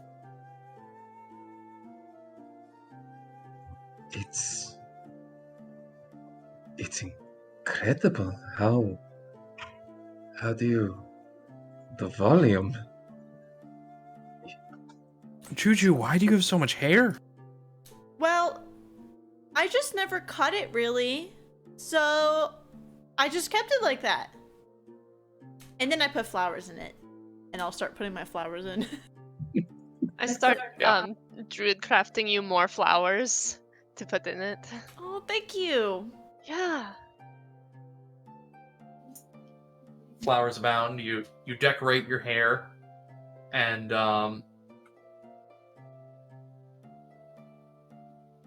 as it has apparently become a ritual, coming through the door will be Helena, and she'll stop for a moment when she sees all of you already awake. Uh-oh. Hi, Helena. You're early. Now I was, and she's gonna take a step back out and step back in. Okay, I'm not still asleep. Havis, just give me something. I don't care if it has alcohol or not. I'm just tired. And she's gonna sit down at the bar. Mind you, you'll notice that she is not currently wearing her armor. She does still have her weapon on her.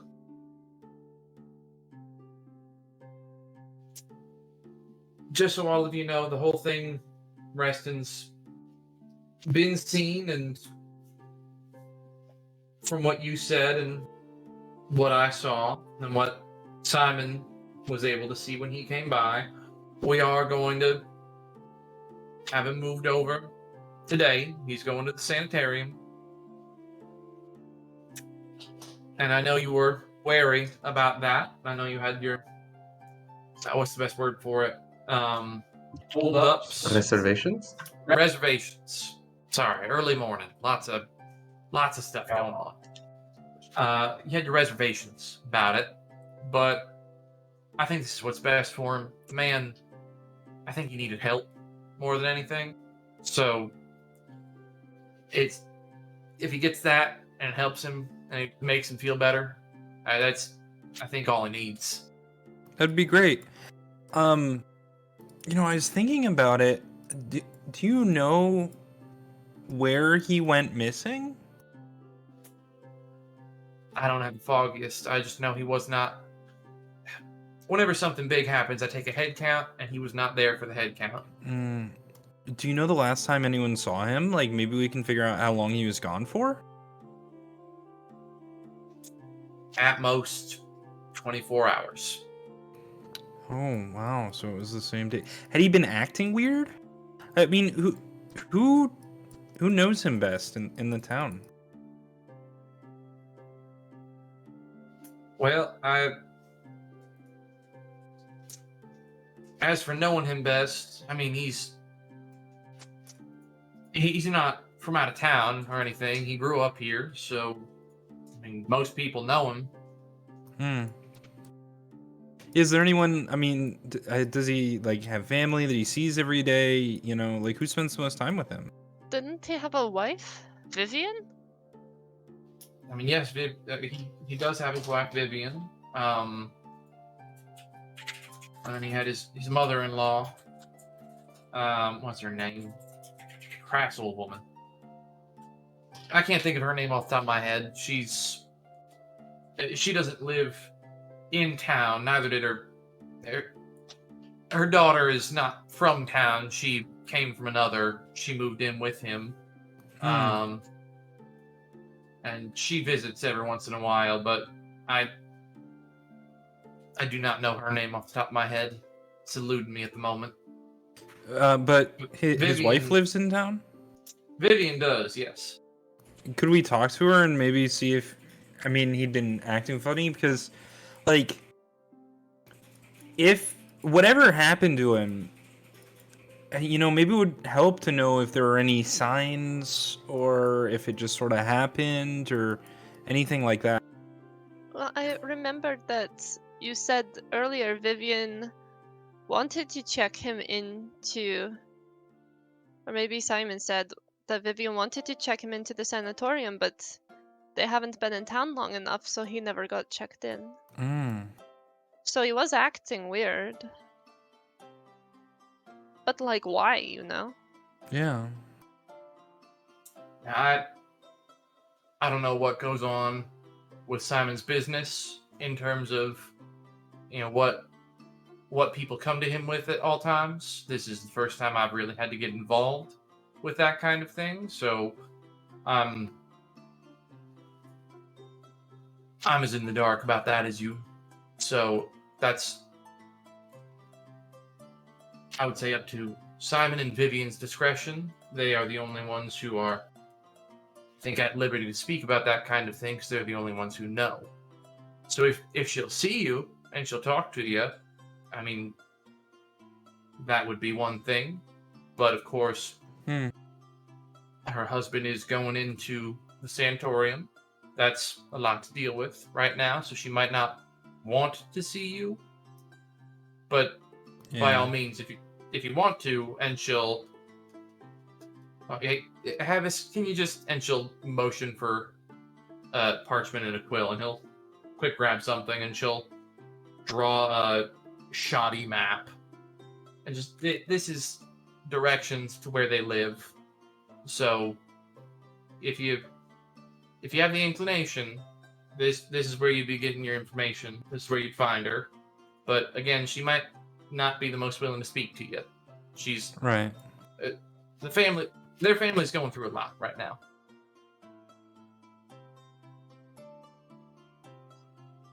Quiet night last night, Helena? Anything strange? I mean, no more ghouls in town. Just kept me up all night.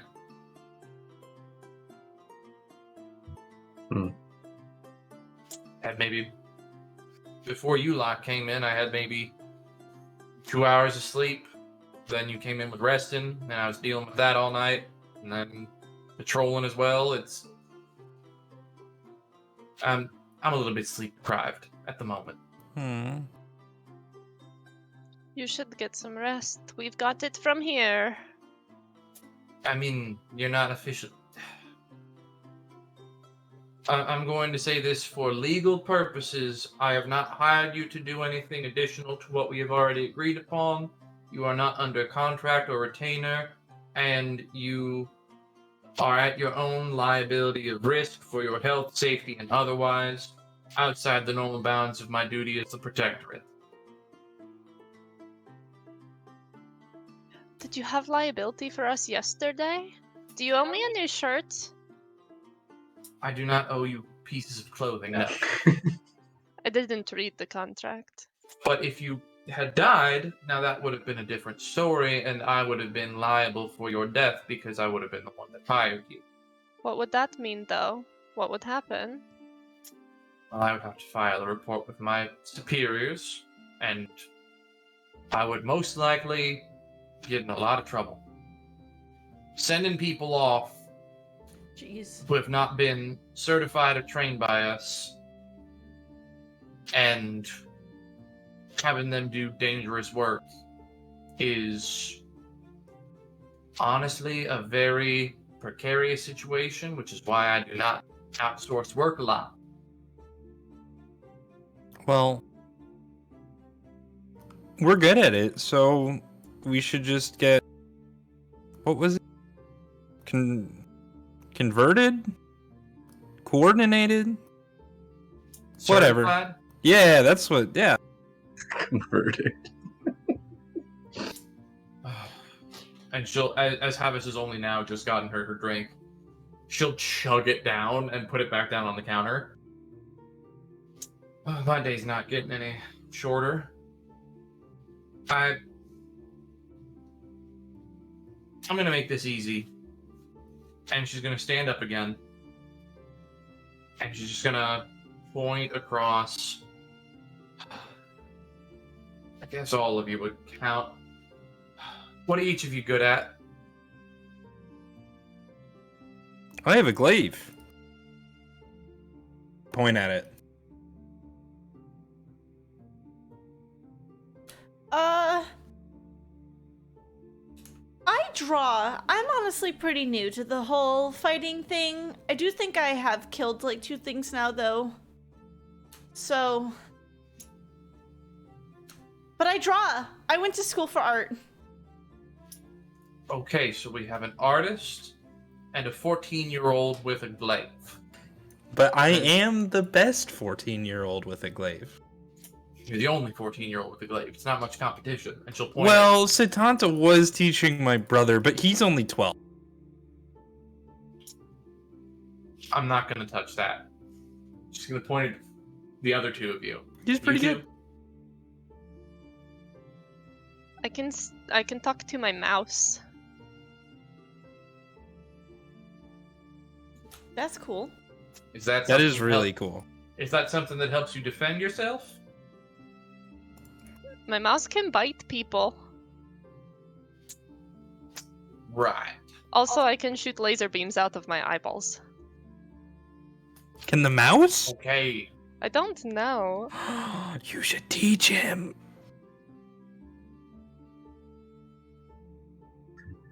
I am good with a blade and demanding accountability from institutions of power and establishment.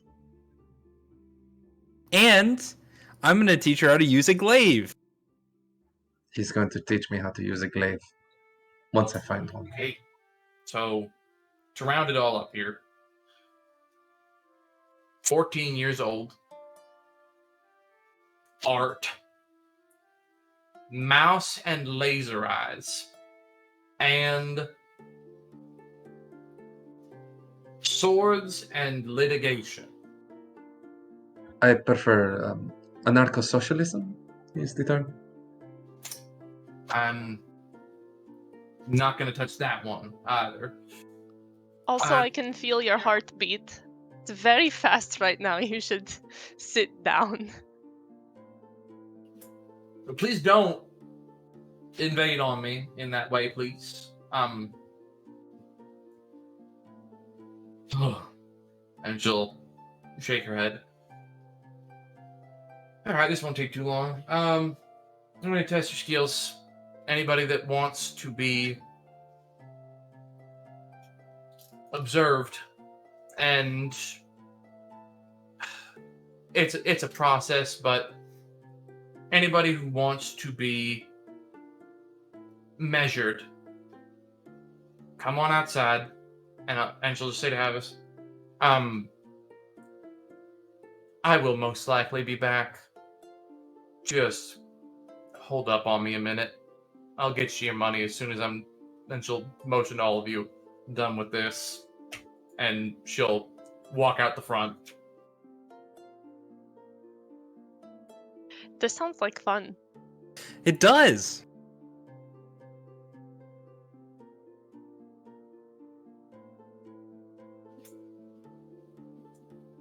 Who all is going out the door? Farwin will happily go out the. Yeah, Vesper follows.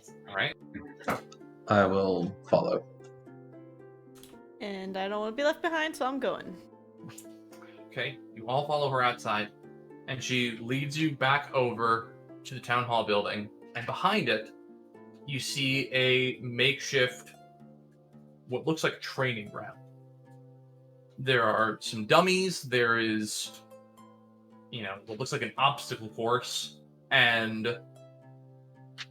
a couple of other odds and ends that you don't recognize. Now this is my measuring course. It's, to put it bluntly, a way for me to measure exactly how capable you are in terms of your physical capabilities, your magical capabilities, and your combat intelligence. And I don't entirely expect to be doing this very often, but given the circumstances and given that you want, or at least he wants, and she'll point at Farwin, to get certified, then this is something that's necessary on here. So, I'm gonna keep it real simple, and she's going to first bring you over to a magic crystal. And it hums and radiates. I just need each of you to put your hand on this and focus on it first.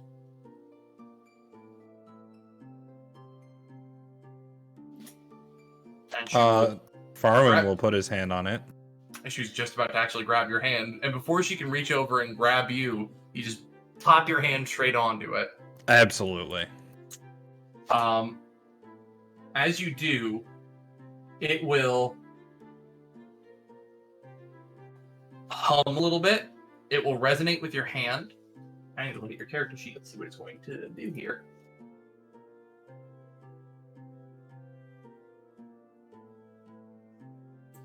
Okay. As you place your hand on it, and it hums, you feel it pull on you a little bit, and it will take away 5 spell points from you. Okay. And as it does that, the crystal will turn blue, and a mist will start pooling off of it.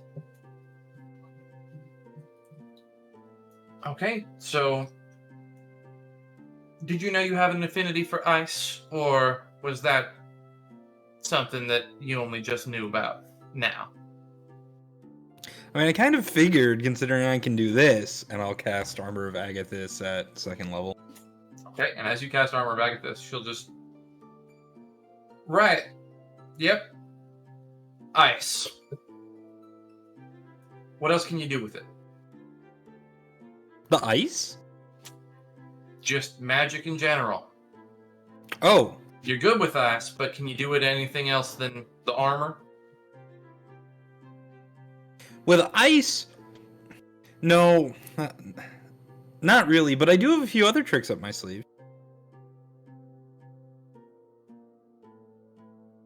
We'll get into that in a second, then. And then she'll point at Juju. Crystal. Okay. And then I'll gently put my hand on the crystal. Okay. As you put your hand on the crystal, it will sap a second level spell slot out of you. Okay. And take a look at your character sheet as well. Yours is coming up a bit weird. And you'll see that it's pulsing white, and then black, and then it will shimmer with color. Now, I don't know what that means because I've never seen it before. Did you learn magic somewhere? I think that's probably what art looks like. Well, I like stumbled upon my magic, and then somebody else said that I should go to school for my magic, so that's what I did. Okay, that would explain the constants and the weird trap in the middle there. I don't know what to teach you, but we'll figure that out in a bit. And she'll point to, I think, Vesper next. Crystal. Okay.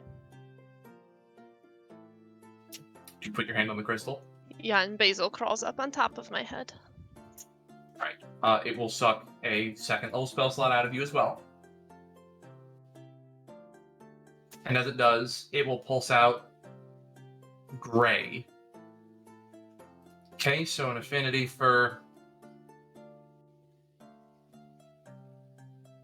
illusions? Is that what? And she's gonna pull out a book and flip through it.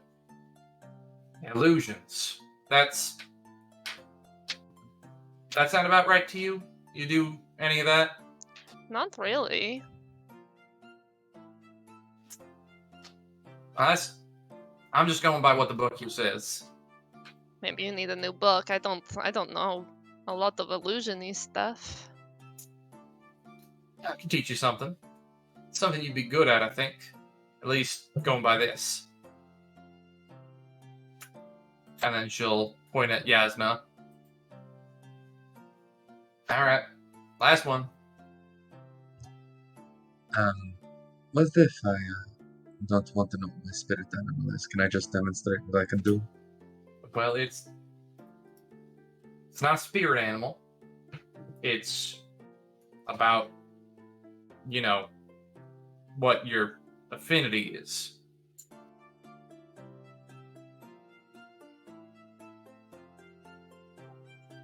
What are you going to do with this specifically? Well, I'm hopefully going to be able to teach you something.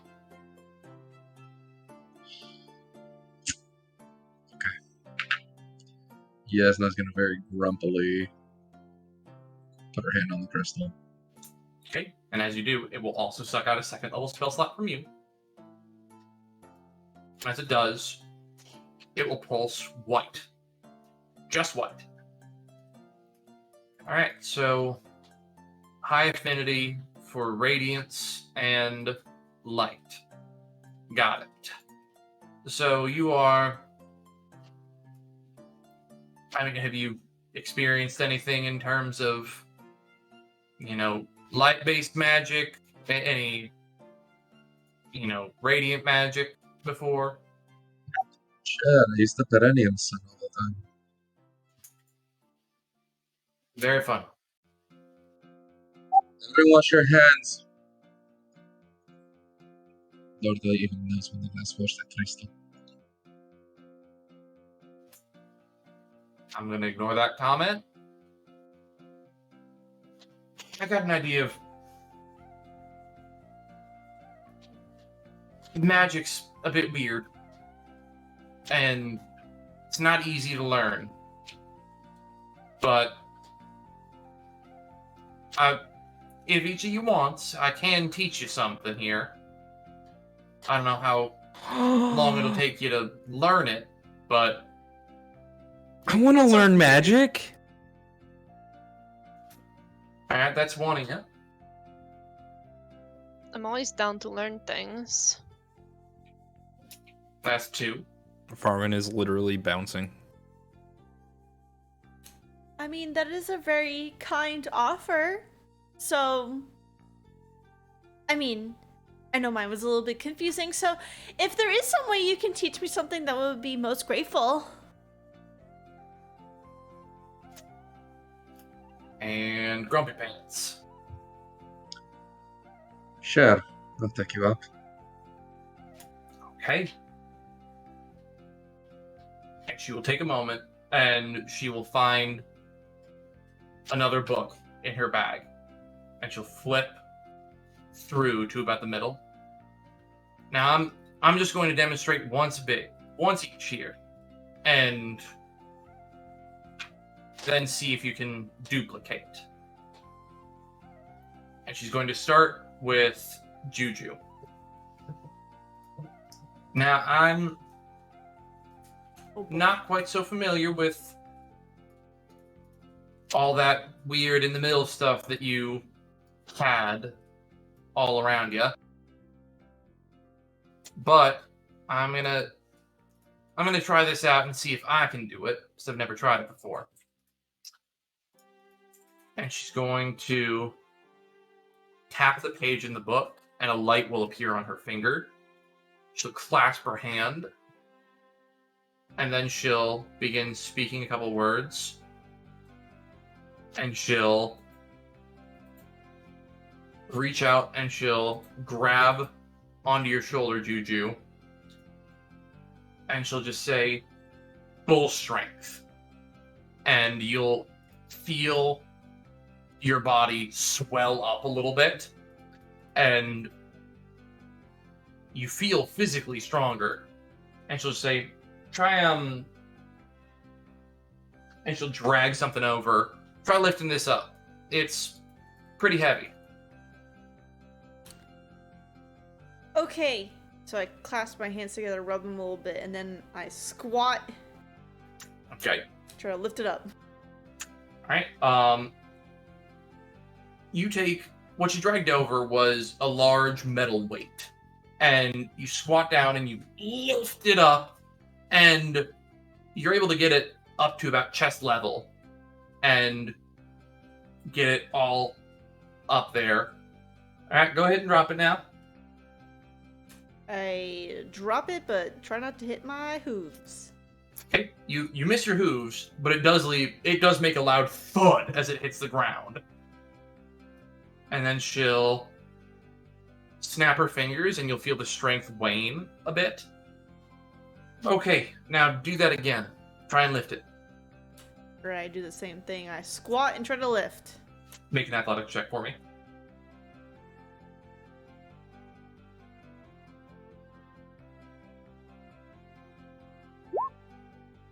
$20.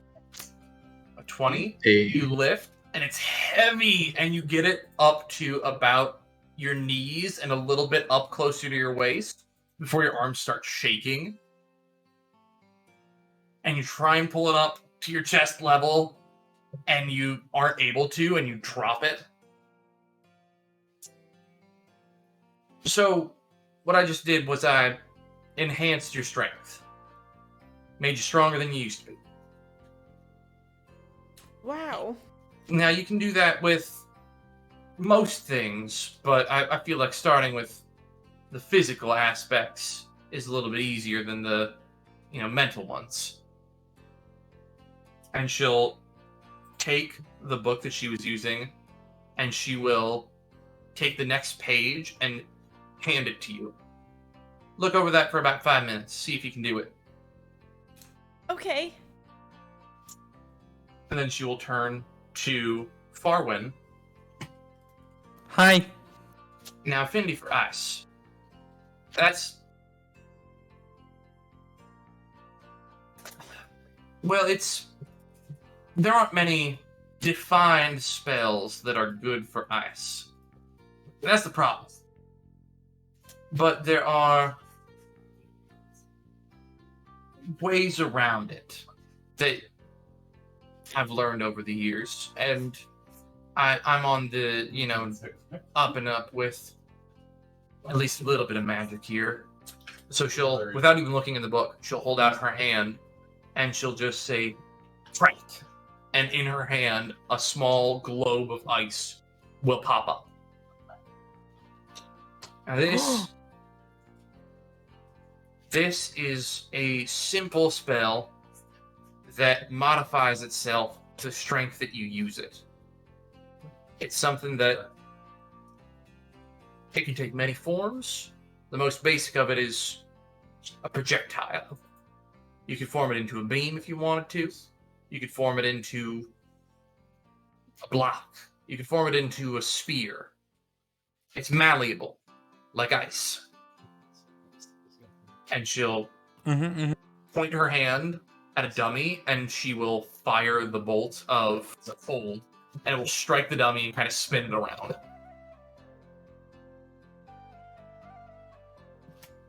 You think you can do that? Yeah. Alright. Go ahead and try it right now. Uh, Just focus energy into your hand there, and think about ice. Think about how it forms. Think about what it is.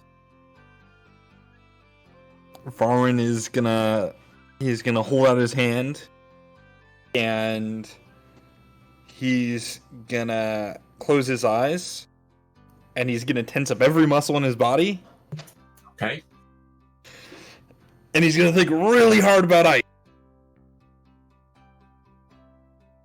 You think about ice, frozen water, cold. Makes for a nice wintertime treat. And I would like for you to make an Arcana check for me. Okay. 15. 15. As you focus on ice, you open your eyes, you see the not nearly as big as hers, but you see a small ball of ice in your hands, maybe about an inch and a half around. It's there. It's needs work on it, and I'd like you to mark in your character sheet. I'd like you to mark wherever you can, crack 1 out of 8. Okay. And you work on that. Next couple days, if you can get that all nice and set, you'll be step in the right direction.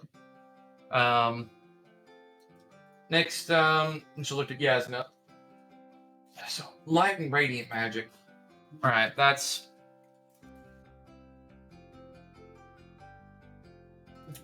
So, light...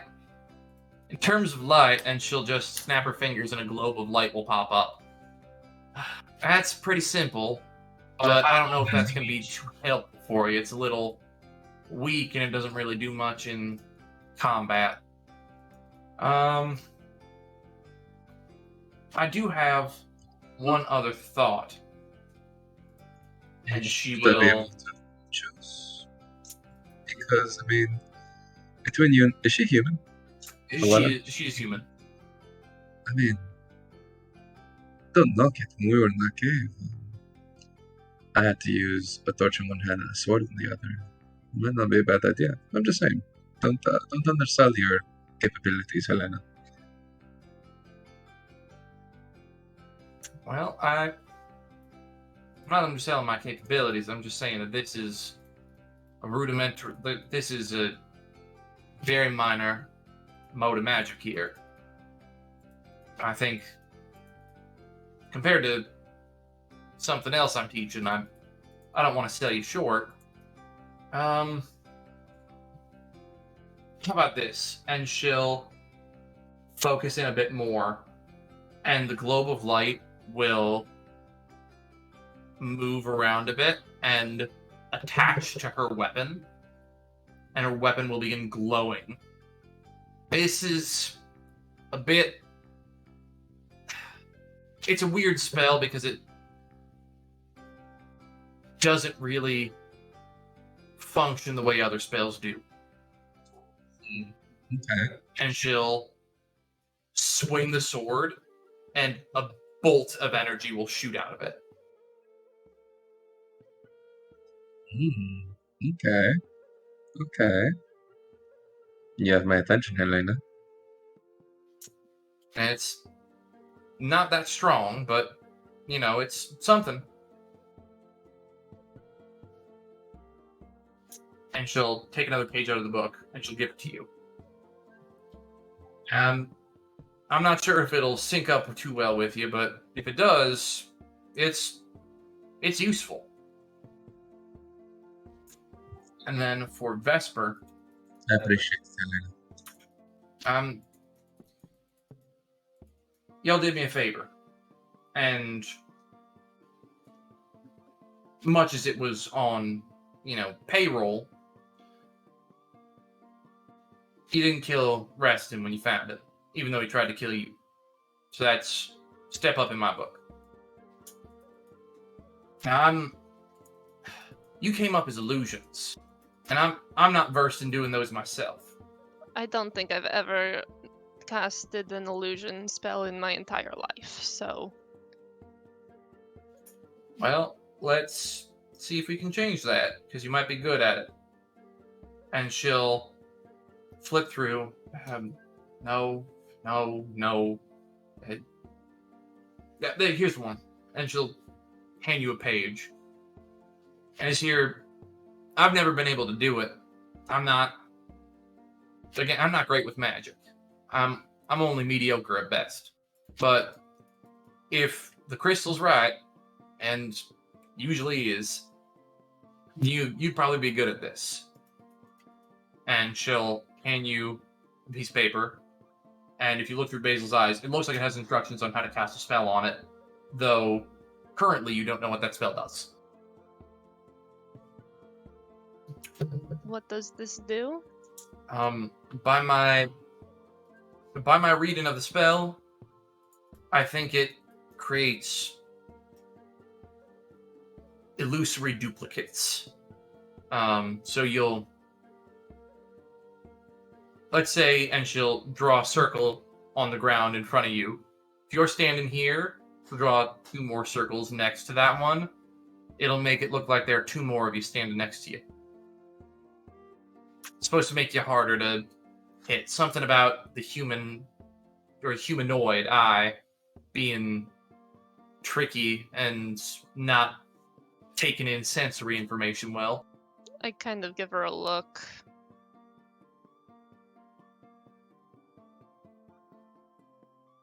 What? Nothing.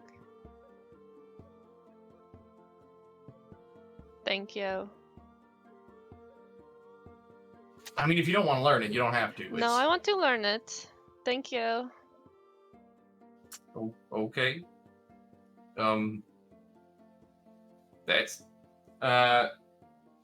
for right now. Let's just have you all focus on that, and we'll circle back when you all have tried it out. And she'll just clap her hand. Break, and she'll just kind of sit down on a chair nearby. And while you are all learning your new spells, I feel like that is a good stopping point for the night. Mostly because I am a little bit brain dead at this point. I did not sleep well last night, so we will pick up again next week, 8 o'clock, and we'll see where it goes with your spell learning and your physical aptitude tests. Cool. Thank you, DM. A question for you, DM. Yes. Since it's level 4, we get an ability score increase. Do we get that naturally, or do we have to learn it? I will say, if you were to choose an ability score increase, if you wanted to immediately gain it, I would say you would have to pick 2 ability scores to gain a +1. And if you wanted the +2 to 1, you would have to work up to it a little bit. As well as if you chose a feat instead of your ability score, it would be something you'd have to learn. Okay, so I could increase 1 and increase 1 and Just that'd be And fine. you would just be able to get Okay, thank you. as sort of through the experiences you've gained over, the past couple of days of adventuring, plus your, other experiences in life, you are able to improve upon what you already had. Thank you. But making, drastic +2 improvements, which is a lot, would take a little bit more of a concerted effort. Sweet. Does everyone say goodbye to stream real quick before I close Goodbye. out? Goodbye. Stream. Good night, stream. Have a good evening. I hope you sleep well. All right, catch y'all next week. And I've now, because I've made these characters be people who say y'all, it's invaded my own language. Jesus Christ. I caught myself saying it at work the other day. I was like, oh no, I don't say that. I'm having to police myself about it at work now. Welcome to Ohio, Welcome mother. Ohio, We say bitch. y'all. Yeah, Such a good one. You guys say y'all in Ohio? Yeah. Weird. That's Yeah, what y'all. It's not a Chicago thing, I'll tell you that. Alright, stream, I'm gonna end it here. Thank you so much for coming out. Be sure to check out the YouTube channel. Be sure to check out the stream every single Wednesday at 8 p.m. Eastern Standard Time, unless if it's canceled, then I'm sorry, you're out of luck. But thank you all so much for coming out. Bye! Much love. Okay, bye.